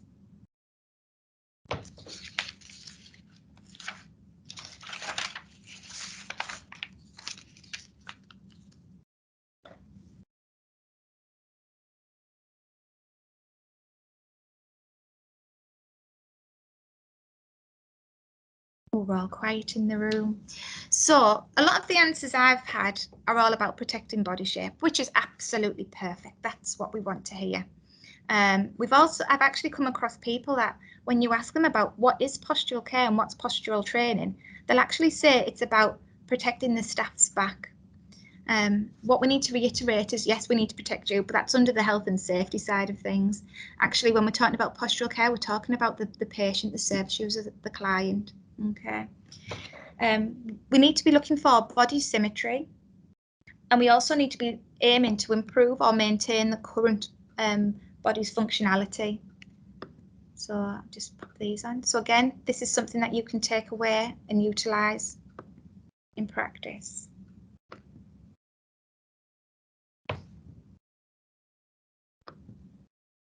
So this is the exercise that we have just done, and at this point I would be asking the participants for the training exercise, are you sitting comfortably, and then asking them to sit on that one glute in a twisted position. And then following this, I'd be asking them how they felt. So with regards to that, I would be also asking them what things do they think they would need to be correct when supporting somebody to sit comfortably. So what things do you think would be appropriate for when looking at somebody to sit comfortably?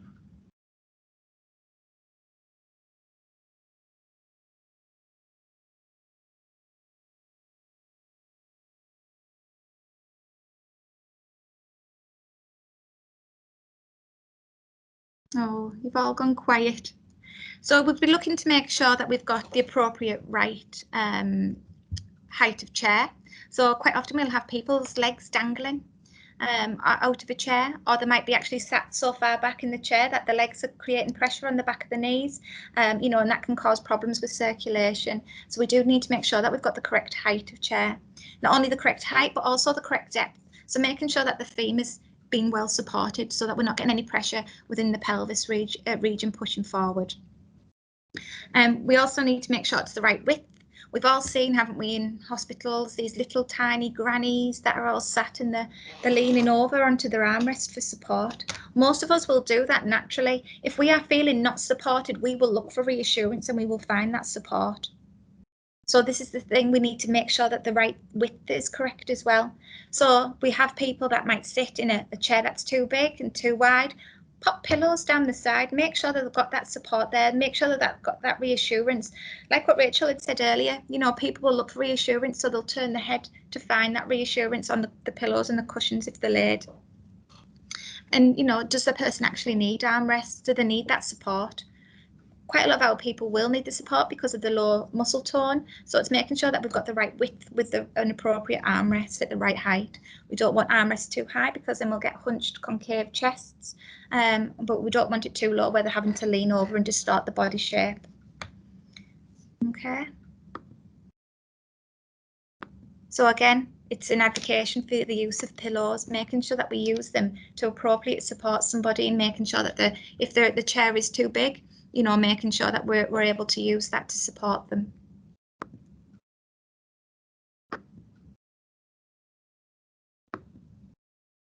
So we've got, is it bedtime?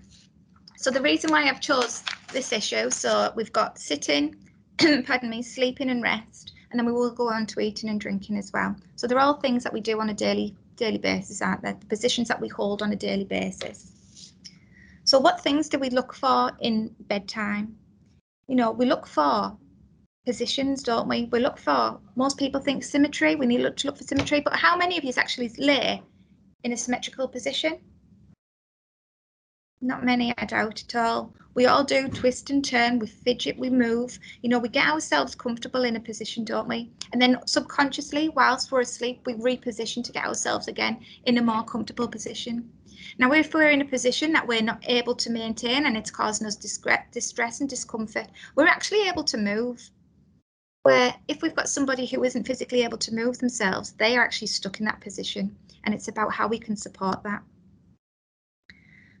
It's making sure that we've got appropriate support around the pelvis and the knees. So I don't know about anybody else, but when I'm laid in bed, one of the first things I do is I took some of the duvet between my knees, because I don't want that pressure around my knees, between my two knees touching.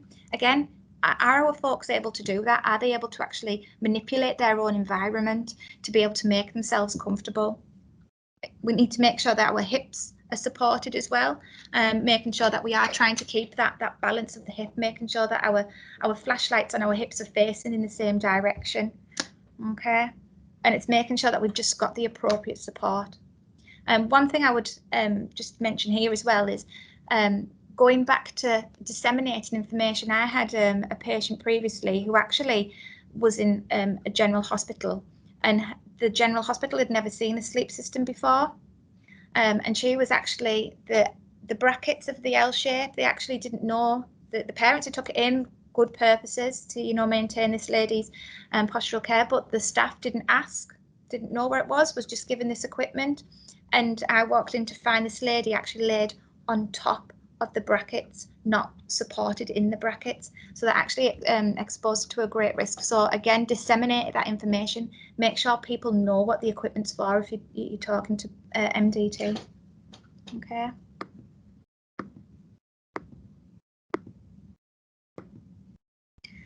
So this slide is with regards to, again, a basic, you know, physical need, nutrition.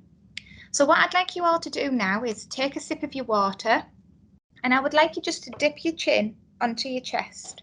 Now this is to replicate somebody who hasn't got the muscle tone and isn't able to support the head. Once you've took your sip of water and swallowed it with your head down, just pop in the comment box how it feels.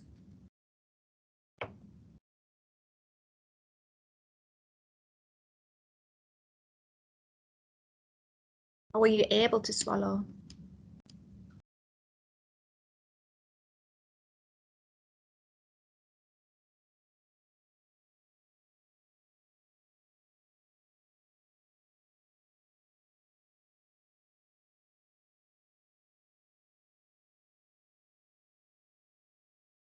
No. All gone quiet. Hope you're not all coughing. Part of it is really quite uncomfortable.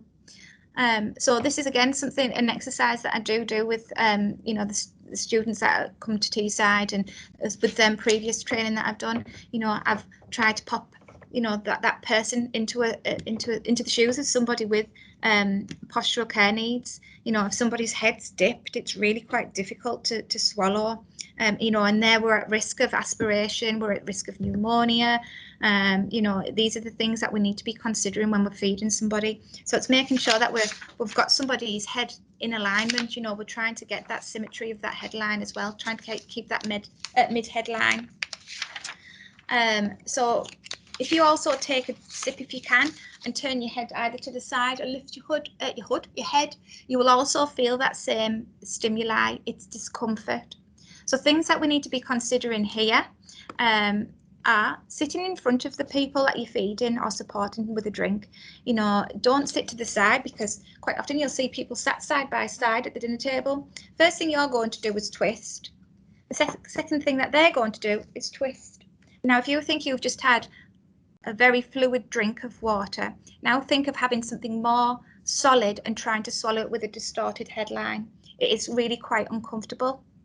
Okay, so again, consider where you're sitting. Sit opposite, sit on the corner of a table, and sit opposite somebody if you are helping to support and feed somebody.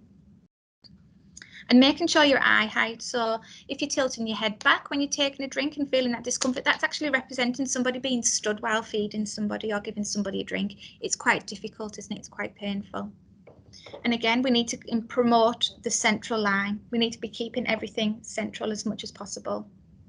And then again, the use of augmented and specialist seating. So some people do have the moulded wheelchairs. Some people may have chairs that are elevated. Some people might be sat in a usual typical dining room chair, but might actually not have the length of femur to support themselves within the chair, so end up in a slumped position. Again, that will cause discomfort and pain. Okay. So, do you think a referral is needed? So have you noticed a change in somebody? Have they started crying more? Have they become more challenging? Have they started to self-harm by hitting themselves? These are things that we need to be looking out for if we are starting to see and then query postural changes. It can all interlink to those comorbidities that's causing the pain and discomfort. And have you noticed a change in the movement? So they might become more fidgety, you know, like we said, we've all repositioned ourselves numerous times today to try and make ourselves comfortable. Has somebody become more, you know, fidgety in the positions, in their ability to be able to move? Or have they become more relaxed? Have they come not necessarily relaxed, but more to the point of they've given up to gravity? They're just going to let gravity pull them in that situation, and they're just there, and the muscle tone decreases. And then they're not able to do anything to be able to move themselves into a better position. So we need to be looking out for those things. And has there been any physiological changes? So again, we're looking for the things that we've discussed: swallowing difficulties, constipation, change in body shape, or increase in pain, increase in medications. These are things that we really need to be looking out for with regards to our folks with learning disabilities.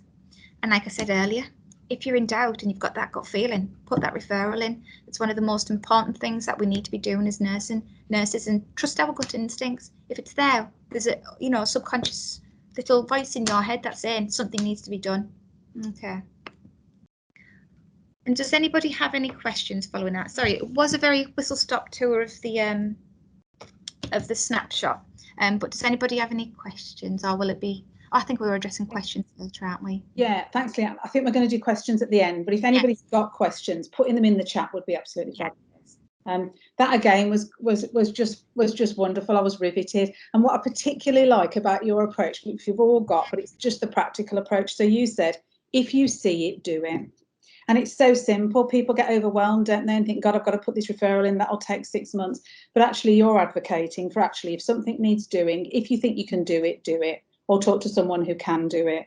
Yeah, and you said if we see something starting to deteriorate, ask ourselves what we can do about it. Absolutely, yeah.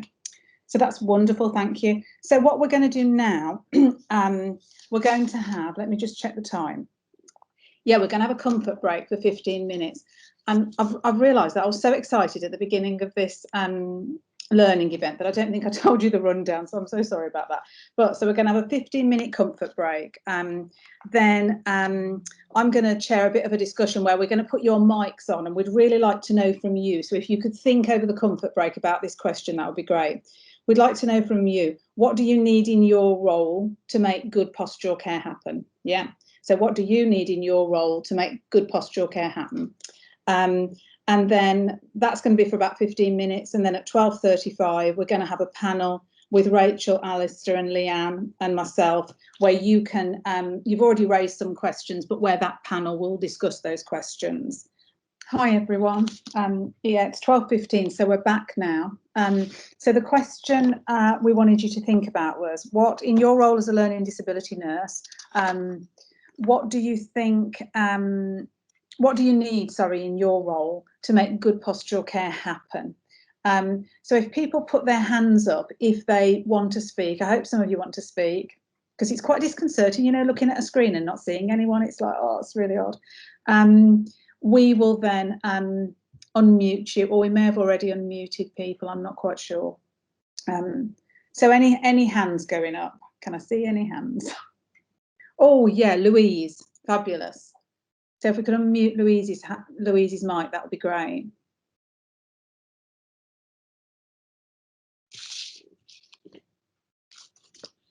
All right. Hi, everybody. Yeah, no, I'm a speech and language therapist. So one thing I think is important for me is to be able to have good liaison with physios in our multidisciplinary team, especially for a lot of things like kind of dysphagia assessments, you know, assessments of people eating and drinking, and the ability to hopefully work jointly with physios as well.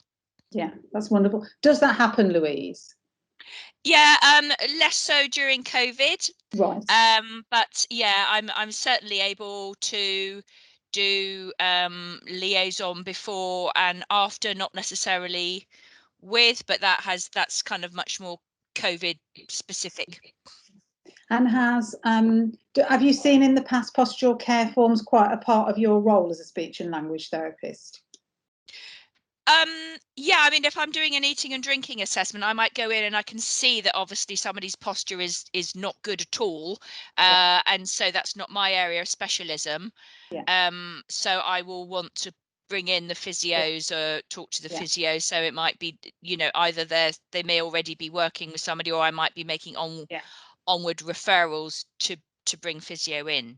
Yeah, but that's brilliant because it spans across all professions, doesn't it? You know, it's like if you see something, do something. That's wonderful. Thank you very much. Okay. Anyone else got a hand up? Yeah. To say what you need in your role? Yeah. Anyone at all? You don't have to be a learning disability nurse. You could be another practitioner, or I don't know.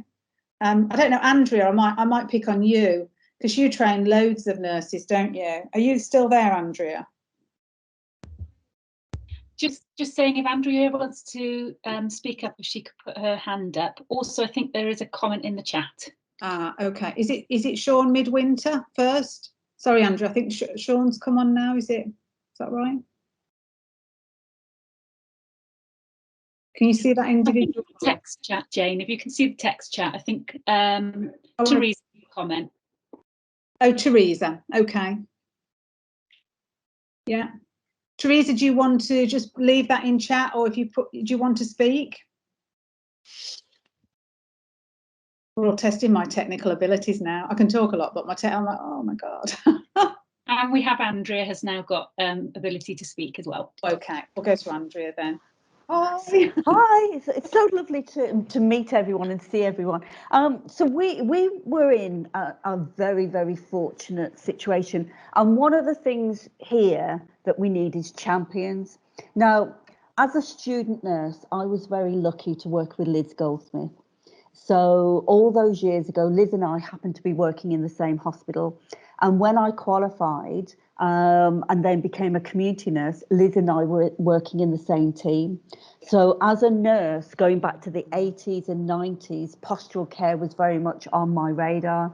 And that's when Liz was writing the Caring Person's Handbooks, when we were sort of working together. So I was in a unique position as a student nurse and then as a community nurse to know about postural care in the 80s. When I moved to the university, Liz, I said to Liz, we've got to teach this to student nurses. So she came over and we set up a course for our learning disability nurses 20 odd years ago, 21 years ago. Then we were able to apply for funding, and we actually got funding for 4 students from all different fields to have specific training with Sarah Goldsmith, or Sarah Clayton as she is now, and they did level 4 postural care training.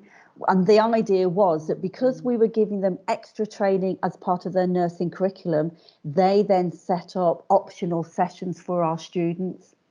And then we were able to Sarah and I did some research, and then we were able to go to the university and say this needs to be on not just the learning disability curriculum, but on the future nurse curriculum. So you need champions, you need to have people who are passionate, but you also need to think about having people who, when I'm going to retire at some stage, somebody else is already, we've got that succession. So even if I'm not around, there's always someone else who can do the teaching. There's always someone else who can take on this mantle. But if you're not passionate about it, you won't get any further. We were very fortunate that people were passionate. They gave us money. We were able to train staff. And one of the students we trained, eventually, after a couple of years in clinical practice, is now back in the university. And she's also teaching postural care. So we teach postural care in the second year for all future nurse students. And in the third year, we've actually got 6 hours of postural care in the learning disability nursing curriculum. But we also teach basic life support and people with distorted body shape as well. So yeah, we're very fortunate.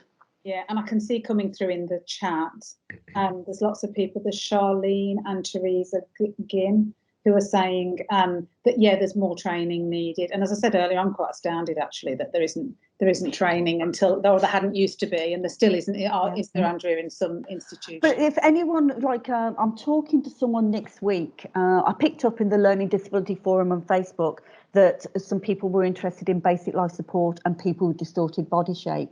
So over the last 10 years, Stephen Cash, he now works at Wolverhampton, we've met with people from Devon, we've met with people from Australia, and we've helped people look at their training on postural care and distorted body shape and basic life support. But if anyone wants to contact me about what we teach students, then we're very happy to help people look at what we're teaching and our resources. But Sarah Clayton is, she's also a mind of resources and experience and everything. So I work at Birmingham City University. That's a really generous offer, because I'm trying to look at the chat and things coming in, and I think it's Teresa, you're saying that your manager's really interested in this, and I think this will help our team. Yeah, because you don't seem to have a mic. Oh, okay. Yeah, because it's great that learning disability nurses might get trained, but it's also about training the whole team, isn't it? And the thing about teaching in universities is there's so much that has to be in the curriculum, but it also has to meet NMC standards. So what we have done for the future nurse course in the second year, which is all fields of nursing, is it's around a case study. And then we've linked the resources to the case study. And then students can choose that case study as part of their assignment. So that really helps. The third year, which is learning disability nurses, we've got 6 hours of postural care within a 50-hour module. That's fabulous. Kim, I think you might have heard it now. So Kim is saying, which university does Andrea represent? It's Birmingham City University. Yeah. So my email address is Andrea, Andrea. In fact, what I'll do is I'll type it into the chat. I think we'll send it out as well. So I know that Holly's going to send out links to the recordings and various other things at the end of well, in about an hour. Well, I don't know about whether today, but after we finish, she'll send your contact, if that's all right, Andrea. Yeah. But what we might do is I might sort of set up, if people are interested, we could set up an MST call with Sam Salmon, who's my colleague, and perhaps we can sort of set an hour or so discussing what we do and everything else with whoever's interested. That's a wonderful offer. I'm sure from reading these comments, people will be really interested. That's fabulous. So someone, really struggling to look at you and read them at the same time. Someone said, so this is Charlene, has said, as a student learning disability nurse and social worker, I think there should be more training. It's a stupid question. Is the training, do we know, for social workers in postural care there won't be, will there? Or any sort of awareness? Well, the difficulty you've got with the courses that are doing combined professional qualifications is that balance between the remits of the social worker course and the remits of the learning disability course. And every university does interpret the NMC standards slightly differently. So we're all meeting NMC standards, and for the social work courses, they're meeting their professional regulations, but our interpretation of those standards is always slightly different. Yeah, because I'm in social workers. Yeah, we work with social workers, and they'll often go into a situation, and like it's Leanne's point, if you see something, do something. I've walked into situations, and I'm not an expert in postural care, but I know that people are in very distorted and dangerous positions. This is where, Sarah Clayton and the work that she does and the free courses that she offers, as well as the paid courses, make such a difference as well. Yeah. And one of the things that we do, there's a lovely 3-minute video about postural care, and we show that to all student nurses, and that makes a difference. So it's only a 3-minute video, but we're educating all the students about postural care so quickly. That's wonderful. Kim Oakes is saying that she's part of a 150 student leaders program this year, and I'd love to do a postural awareness project as part of this program. I'm a student at UWE, what university? UWE? University of West England, I think. West England, right, okay, yeah. I think. Right, okay, maybe you could tell us where that is, Kim. Is there anyone else that would like to speak during this session? Anyone? I can see you're all a bit shy, although you're putting great comments in. Rachel's also saying that the Born at the Right Time workforce course does this. The free videos on Simple Stuff Works YouTube channel is a great resource. So we'll do that as well, won't we, Holly? We'll send out those links to, well, all of the people that have spoken today, and Sarah's links as well, because Sarah couldn't be here, because you're right, they are, Rachel, they're a fabulous resource. Okay, so what I'll do now, because you're all shy, I think we should go over to the panel discussion. So we're going to have Rachel, Alistair, Leanne and myself, but all your questions really are going to be for Rachel, Alistair and Leanne, because I'm not a postural care expert. And Rachel, you're going to chair this, aren't you? I am. So a bit like before, though, if you have a question for any of us, there was lots and lots of comments as we went through. I didn't see a whole host of questions, I think, because we kept asking you questions, basically.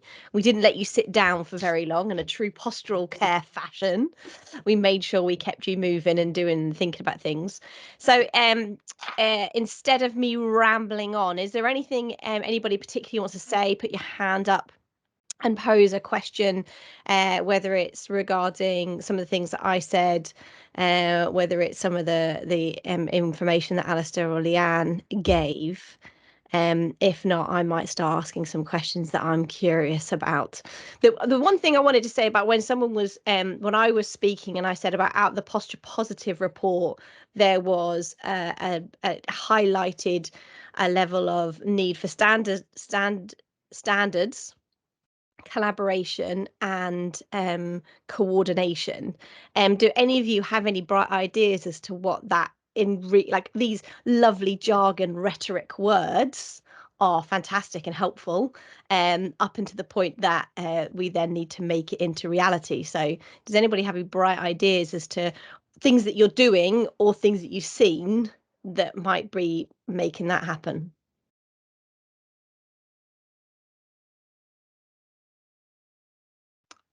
No. Alistair, Leanne, no. Sorry, I thought you were waiting for somebody. No, I was asking anyone who was listening, really. I think for me, I think we have a part to play as professionals, and Rachel, I've attended your course on collaboration and co-production, and I think I said I claim for whiplash for nodding so often, but I think that particularly around the co-production, you highlight so many good points that I think passes by all the time as professionals, and that is, as a parent or a carer, the number of people that you have to liaise with. And I think that that really puts into context, because when you're going, you're just I used to be a community physio, so you used to just go, and my job was to go and talk about physio, and that was it in my thought process. And that's probably a failing on my part, but I think it's something that I now, having spent time and spoken to you and listened to you speak, that we need to be aware of the wider picture. And I think that was one thing that highlighted when I did a podcast episode on burning bridges with families, you know, around we need to be more empathetic and understanding of the wider picture and the baggage that people will be bringing to the table. And that's not necessarily something that you can quantify as in terms of this project, but I think it's just a little internal reflexive point that I keep coming back to every time I hear you speak. Yeah, that's why my tagline is bridging the gap, you know, because essentially having transitioned from healthcare person into parent person, I recognize there naturally is a gap. And when there's gaps going in all different directions, then the first little steps that you can take are really important. Kim, do you want to turn your mic on and ask this question, or do you want me to do it? I'm going to give you a couple of seconds to raise your hand because there's no way I'm going to find you. Very shiny needle in a haystack. Hey, she is. Okay, let's see if I can do this. Can I unmute Kim? Can somebody? There you go. You can do that. Can someone do what's supposed to happen? So I've given you permission, Kim. I think you need to actually unmute yourself. But yes, I'm now. Yeah, I am. Hey. Hello. Hello. Well, hi, Rachel. I've kind of had the opposite career to yourself. I've lived experience as a parent care of a child with PMLD who's now training as an LD nurse. So I've done it slightly in reverse. So my question was a nervousness around using the equipment, knowing that you're getting those positions right for carers and support workers, and particularly around passive exercises and being confident that you're doing the right thing and you're not adding, creating problems, and you're doing it correctly. So have you come across that kind of nervousness, and how have you overcome that with families and carers and support workers? That's a great question, Kim. Yeah, do you want to? Well, from my experience, I've obviously come through a lot of clinical experience with PMLD, and yes, you do get nervousness, and you get some really diverse ideas of actually what postural care is and, you know, how we implement it. You know, I've come across people who won't put their children in sleep systems because they believe it's almost a kind of restraint. And it's about educating. It's about educating them to actually say, well, it's not. It's about giving them that bit of peace, that bit of ability to relax, like what Rachel said. And I think a lot of it as well is getting them connected to other people that have been in that situation to share lived experiences. One of the ways that I got around it was we started by popping somebody in for an hour, and that would be before bedtime. So it wasn't a case of they're going into the sleep system and that's it for the 12 hours till we get them up the next morning. It was a case of, well, put them in the sleep system, put the favourite TV programme on, or do the favourite activity whilst they're in the sleep system, and engage with the patient, the client or service user or person. Yep, and do that with an activity that's enjoyable for all, and just, you know, develop that therapeutic relationship and get people moving in the right direction about what actually, or how positive postural care can be. And that it isn't just something that is a clinical need, it's actually a lifestyle. You know, in more situations it is a lifestyle that we have to try and maintain. So yeah, for me, I would say it's about the education around comfort, giving somebody comfort. You know, I'm sure Rachel and Alistair may have been in the situation where you've been popped into a sleep system once or twice before. You know, and once you get into it, you know, actually, I've had parents in sleep systems, I've popped them into a sleep system and they've got, oh, it's like having a lovely warm hug.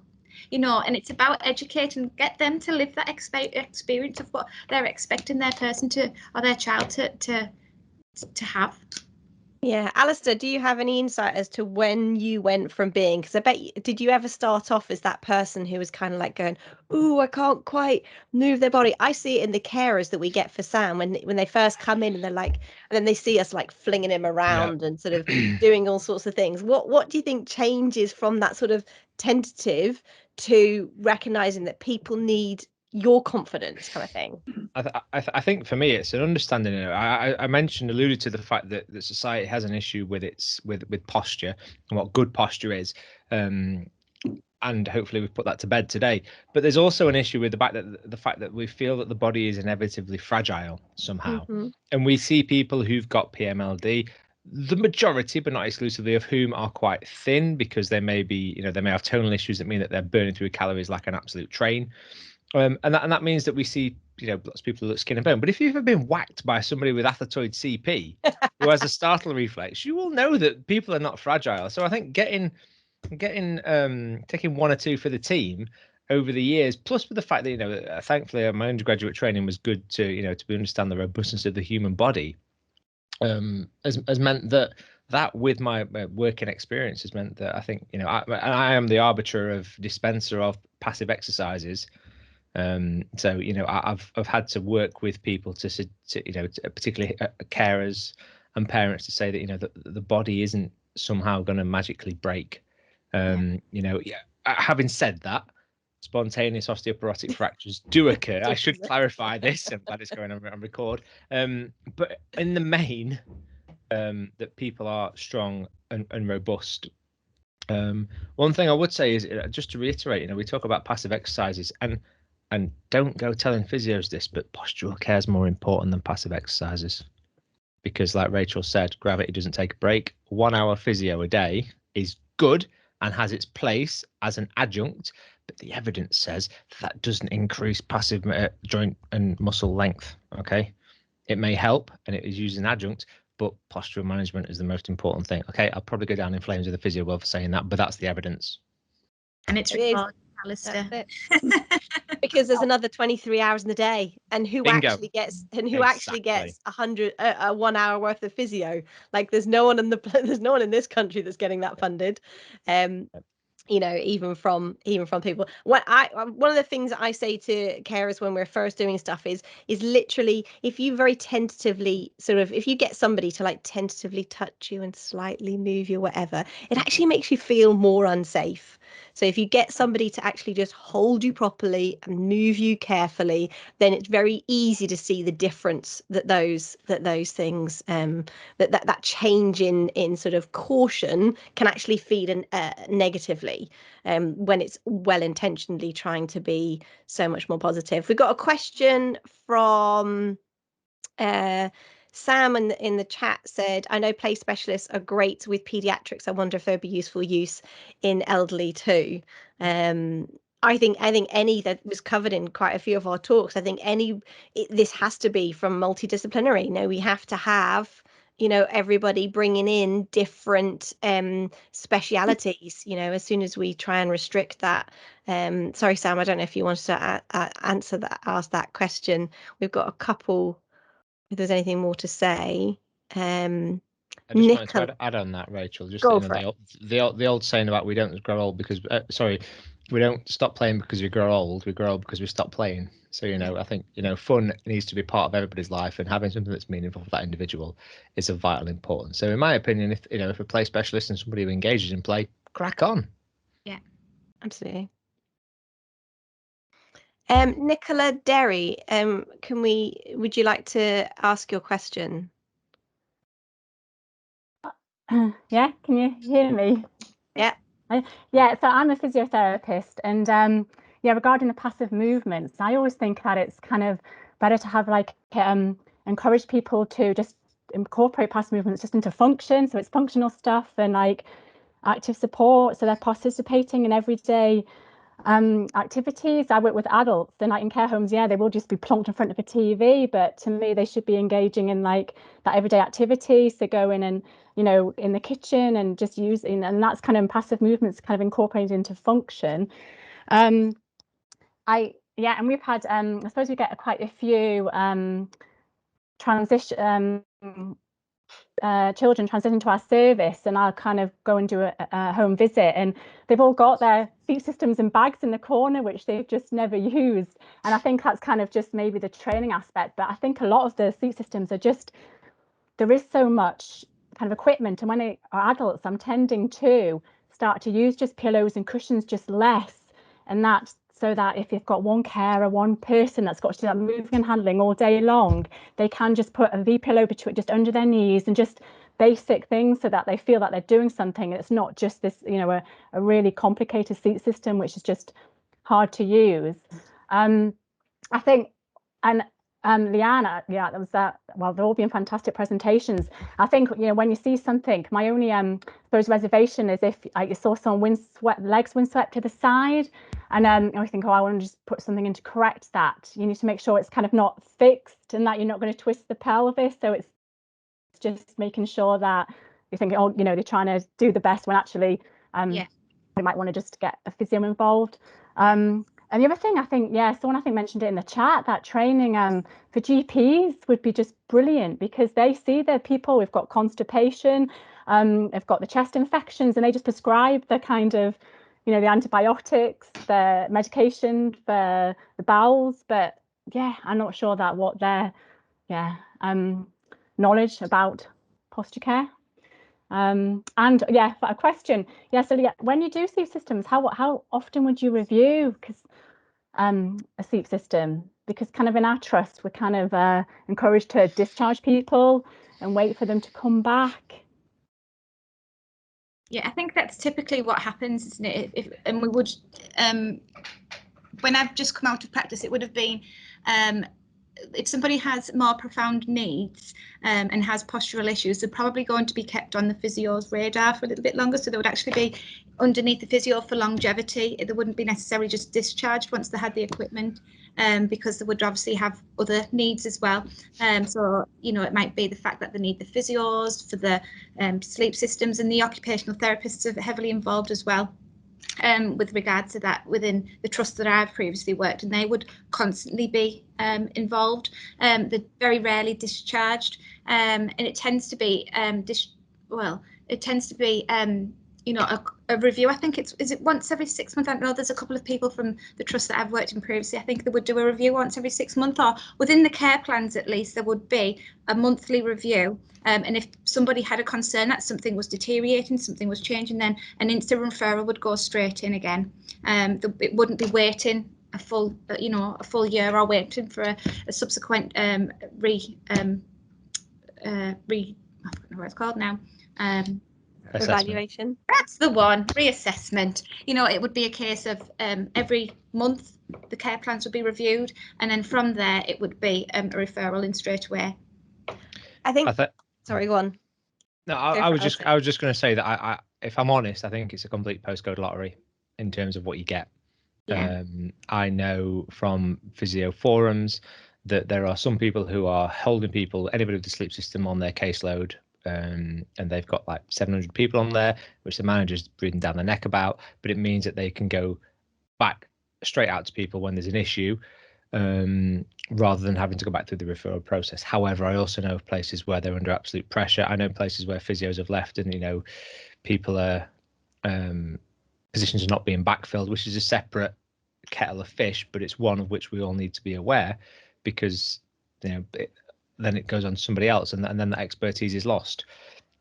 So I think for me, you know, in an ideal world, you know, we have people here at the college who are here residentially as well, and we'll normally pick people up 6 monthly, but we've got that nice ability to access people that I recognise from my experience you don't have in the community. So what I'd say is, you know, I think you need to work within your own boundaries, but if you find yourself in anything pulled apart or things that aren't, you know, not viable, then we need, as an area of clinical practice, to speak up about that. And we you know, this is where I'm talking about, let's get learning disability nurses involved, because you've got a strong, powerful voice, and, you know, 17,000 people saying something's not right is much stronger than 350 people saying something's not right.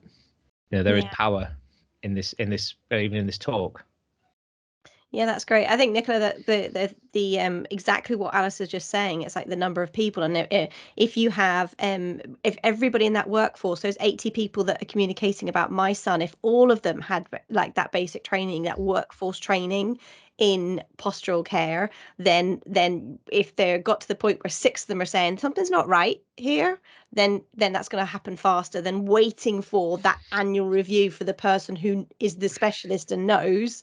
So let's equip and give people the confidence and the skills at every part of that person's life, so that it isn't down to just one of us to do it. There's some great questions coming in. Someone I think it's something slightly in response to what you said, Leanne. For someone who's confined to a molded chair, a sleep system's almost another support that restricts movement. I should really get this person to say it rather than me. Who is it? Teresa. Teresa, do you want to say it, or shall I just? Oh yeah, Teresa's got her hands up. Can you? Teresa, if your mic is on. Mute. Thank you. Okay. Go for it. Yeah, no, it was something that just sprang to mind because I've got very limited knowledge, but in my mind, when babies are little, they kick and they move, and that's how they develop strength in their legs to be able to crawl. And so I would imagine that it works in reverse, that if somebody is confined and can't move, and they can't move the muscle tone that they already have, then eventually they're going to lose it. It's going to get weaker and weaker. So there are patients who are in molded wheelchairs who actually have quite a lot of core strength, or even in their neck or their hands, and sometimes even their legs. They just can't walk. So for somebody like that to then go into a sleep system to support their posture, I think a lot of that, they can lose a lot of that movement. I mean, I have seen patients who would naturally on the bed, as soon as they're put onto bed rest, would kick around and move around and stretch. And for me, that must be a hugely liberating experience, although I can see after today that also there could be an element of loss of control. So I guess it's kind of striking that balance. But my concern would be that you could overuse it. You could overuse a sleep system, going from a molded wheelchair straight into a sleep system, and then eventually they would just become weaker and weaker. That was just a thought, really. I just wanted to throw out there. Thank you for that, because I think that's if you've got that thought, Teresa, then lots of people have that thought. I've certainly got a response to that, but I'm sure I'm not the most qualified person to say. Do you want to say anything? Anybody else? Or I think it's a really, really important consideration, and I think this comes back to 24-hour postural care being a planned approach which encompasses all areas of somebody's life. Now, if somebody's just got a wheelchair and just got a sleep system, there is probably at least a third seating option that's missing there, and that's a comfy chair, or some other seating position, in the same way that you and I don't want to be sat down the whole time. My stock answer to this is it depends on the person, and that's classic physio. And n equals one answer to everything. But for some people, yes, time out of the chair to kick around and physical activity is vitally important. And actually, I saw in the break that some people were highlighting the Simple Stuff Works. Rachel, you highlighted the Simple Stuff Works complex care and lockdown YouTube videos. There's one on there with some fat northern bloke talking about exercise for people with PMLD and its importance.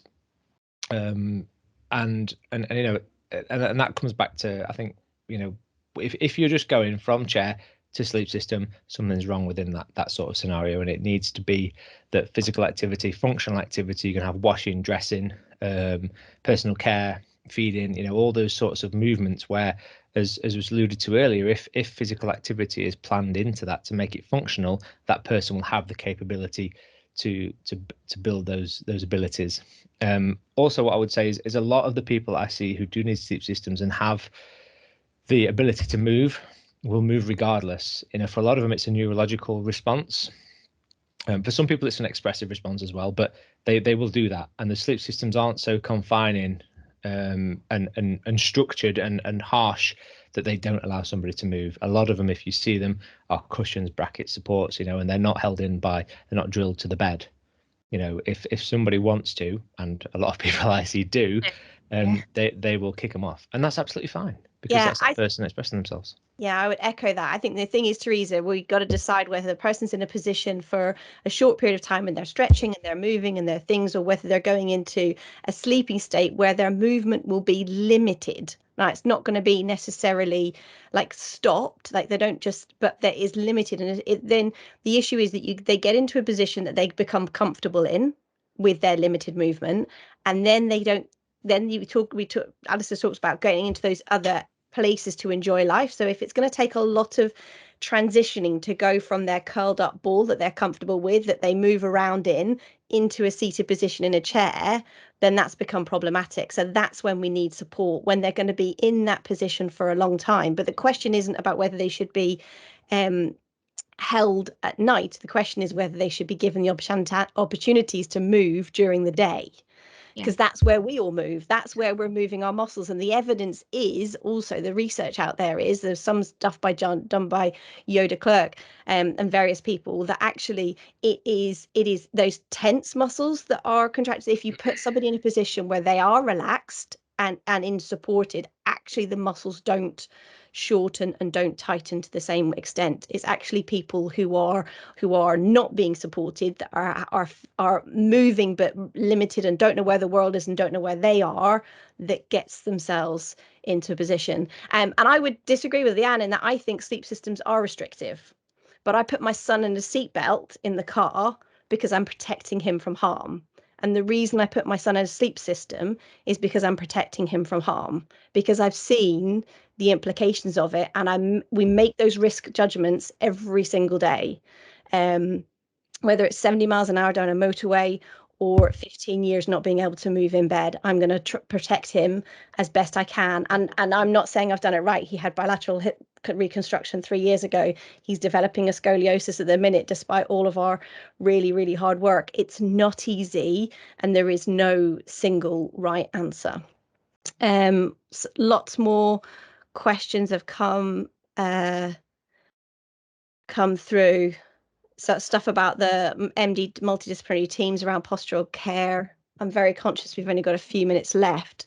If I could just, while you're scanning through, Rachel, if I could just come back onto the point about restraint, and this comes back in every single managing violence and aggression, or non-aggressive physical interventions. Look, we need to rephrase and reframe how we look at restraint. Okay, restraint is not in of itself a harmful thing. Okay, now it depends, because I like saying that. If you are physically prone, restraining someone on the floor, that probably is not in the best interest. But putting somebody's lap chair on, because I think I used to work in Sheffield, and that Sheffield local authorities, this definition of a restraint is stopping somebody to do anything they want to do, verbal, physical, medicational, food, whatever. If you're restraining somebody, you have to do an alternative to restraint form. My personal views on that aside is that having, if like Rachel says, that we do a risk assessment and on the balance of probability or in best interests, that there's more benefit to actually doing that, such as putting a lap belt on somebody in a wheelchair. It's a restraint. But do we do it? Yes. Why? Because otherwise people will fall out on the floor. Now, if you're doing that to keep somebody in their chair to stop them getting out because they want to get out, that's different from somebody who doesn't have the ability to support themselves to get out. So somebody with quad CP, they may not have the ability to get out of their chair, but they may fall out of their chair. So there's a fine line. But every time we do these sorts of trainings and the word restraints come up, it's like it's a bit of it's a four-letter word. Yeah, it is. It is, and I think sometimes we have to reframe that. And I don't want to go on record. Alice the LD physio says restraint's great. Everyone should be restrained. That's certainly not what I'm saying. But it's proportional to the risk. Yeah. And there's a great question from Kirsty, who says her mic isn't working, but she's a student nurse. And she's saying that as a student nurse, lots of people talk about skin integrity. And she's now thinking, why in the skin integrity training didn't it also include postural support?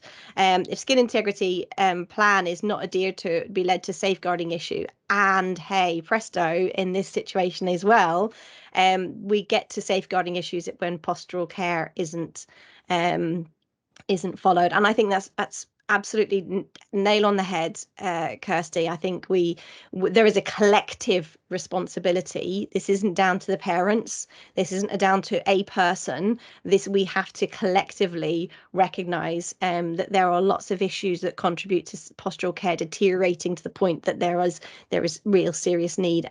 And unfortunately, we haven't yet got to the point where if somebody develops a pressure area, everyone looks around and says, right, what have we done that we need to change this? Like, what's going wrong? What do we need to do to improve this? We haven't yet got to that stage really in our sort of cultural healthcare that we do the same with postural care. But I think that's a big step to making that case. Anybody else want to comment on the safeguarding skin integrity and postural care? Yeah, I've been involved with safeguarding for postural care. I do think it's something that we shouldn't be shy about. We are, preventing risk. We are preventing harm. And as the NMC code says, that's, as nurses, that's what we need to be trying to do. We need to be trying to prevent harm. So definitely, if, like you say, if you've got that, intuition that something isn't right and things are not being followed, don't be shy about referrals. To safeguarding, really. It's harsh to say at times, isn't it? But I think a lot of it, though, does need to be developed. Prior to something like that, we do need to be working collaboratively, and that's one of the things that we really need to be pushing for. Work collaboratively with the family carers, making sure people actually understand the consequences, and understand what is involved with postural care and management prior to, going, you haven't done it. But there's yeah, well, and with that, you've got to be like, are you equipping the family with the training and the resources? Yeah. Like, if you want them to be in a sleep system and that person's waking up 5 times in the night, are you providing the social care? Because then it's not down to the family. No. So actually the safeguarding issue, I don't think it's a safeguarding like contact social services necessarily. There's but it might be, but it's a team. Like, Yeah. we as a team, the health, social, and education system have let this person down because this is the situation that we are in. So how are we as a collective affecting that? I realized, Jane, that we're all rabbiting on. No, it's fine. I'm looking at the chat as you're all speaking, and there's such a huge interest in this. And I suppose I'm fascinated because you've got physios here, you've got speech and language therapists, you've got some people from unis, but you've also got a huge, as you're saying, a huge percentage of people who are learning disability nurses. I think we do need to wrap it up because we've told everyone we finish at 1, but I'm aware that we could go on for hours. But I just want to. Sorry. I'm gonna jump back in 2 feet like like the subtle and smooth person that I am. If people can just keep their eyes out, because this document that will be coming out following this, water low and pressure area formation, have been identified on this new document, this screening document that we will be launching soon. That it needs to be highlighted. So it is something that we're mindful of and hoping to try and change. Fabulous. So just a few things before we go, to thank all of the speakers who've just been sensational. Thanks to you all for attending, for all your comments. It's been so great seeing everyone's passion. A few things, just practical things. So we're going to send out a link to the recording, a link to some of our resources on our website. There's a Got My Back book, which is a book of postural care stories and experiences from young people and families. It's got a great front cover. It has got a superb front cover, Rachel. You have to go and see the front cover and work out why that is. That we'll also send out links to all of the speakers and links for Andrea and her kind suggestion of bringing everyone together. We're going to send out a link to an upcoming Twitter chat, which is going to look at health inequalities and postural care. And again, you're going to have Sarah Clayton and Rachel on that, and probably, yes, Sarah Clayton, Rachel, and probably other people. Actually, I'm sure that Leanne and Alistair would like to join us. That's on the 18th of October at 8 o'clock. And if you follow either ourselves on Twitter or Sarah or Rachel, we'll all be putting out publicity about it. Also, to remember that later on in the year, we're going to launch the digital passport. Might be January, might be late in the year, might be January. And to just keep in touch, really, and we're hoping to do this. And I think after today, because it's been such a success, we will do this. We're going to do this again in 6 months, because there's obviously quite an appetite, thank goodness, in the learning disability nursing community to be better informed. So thank you.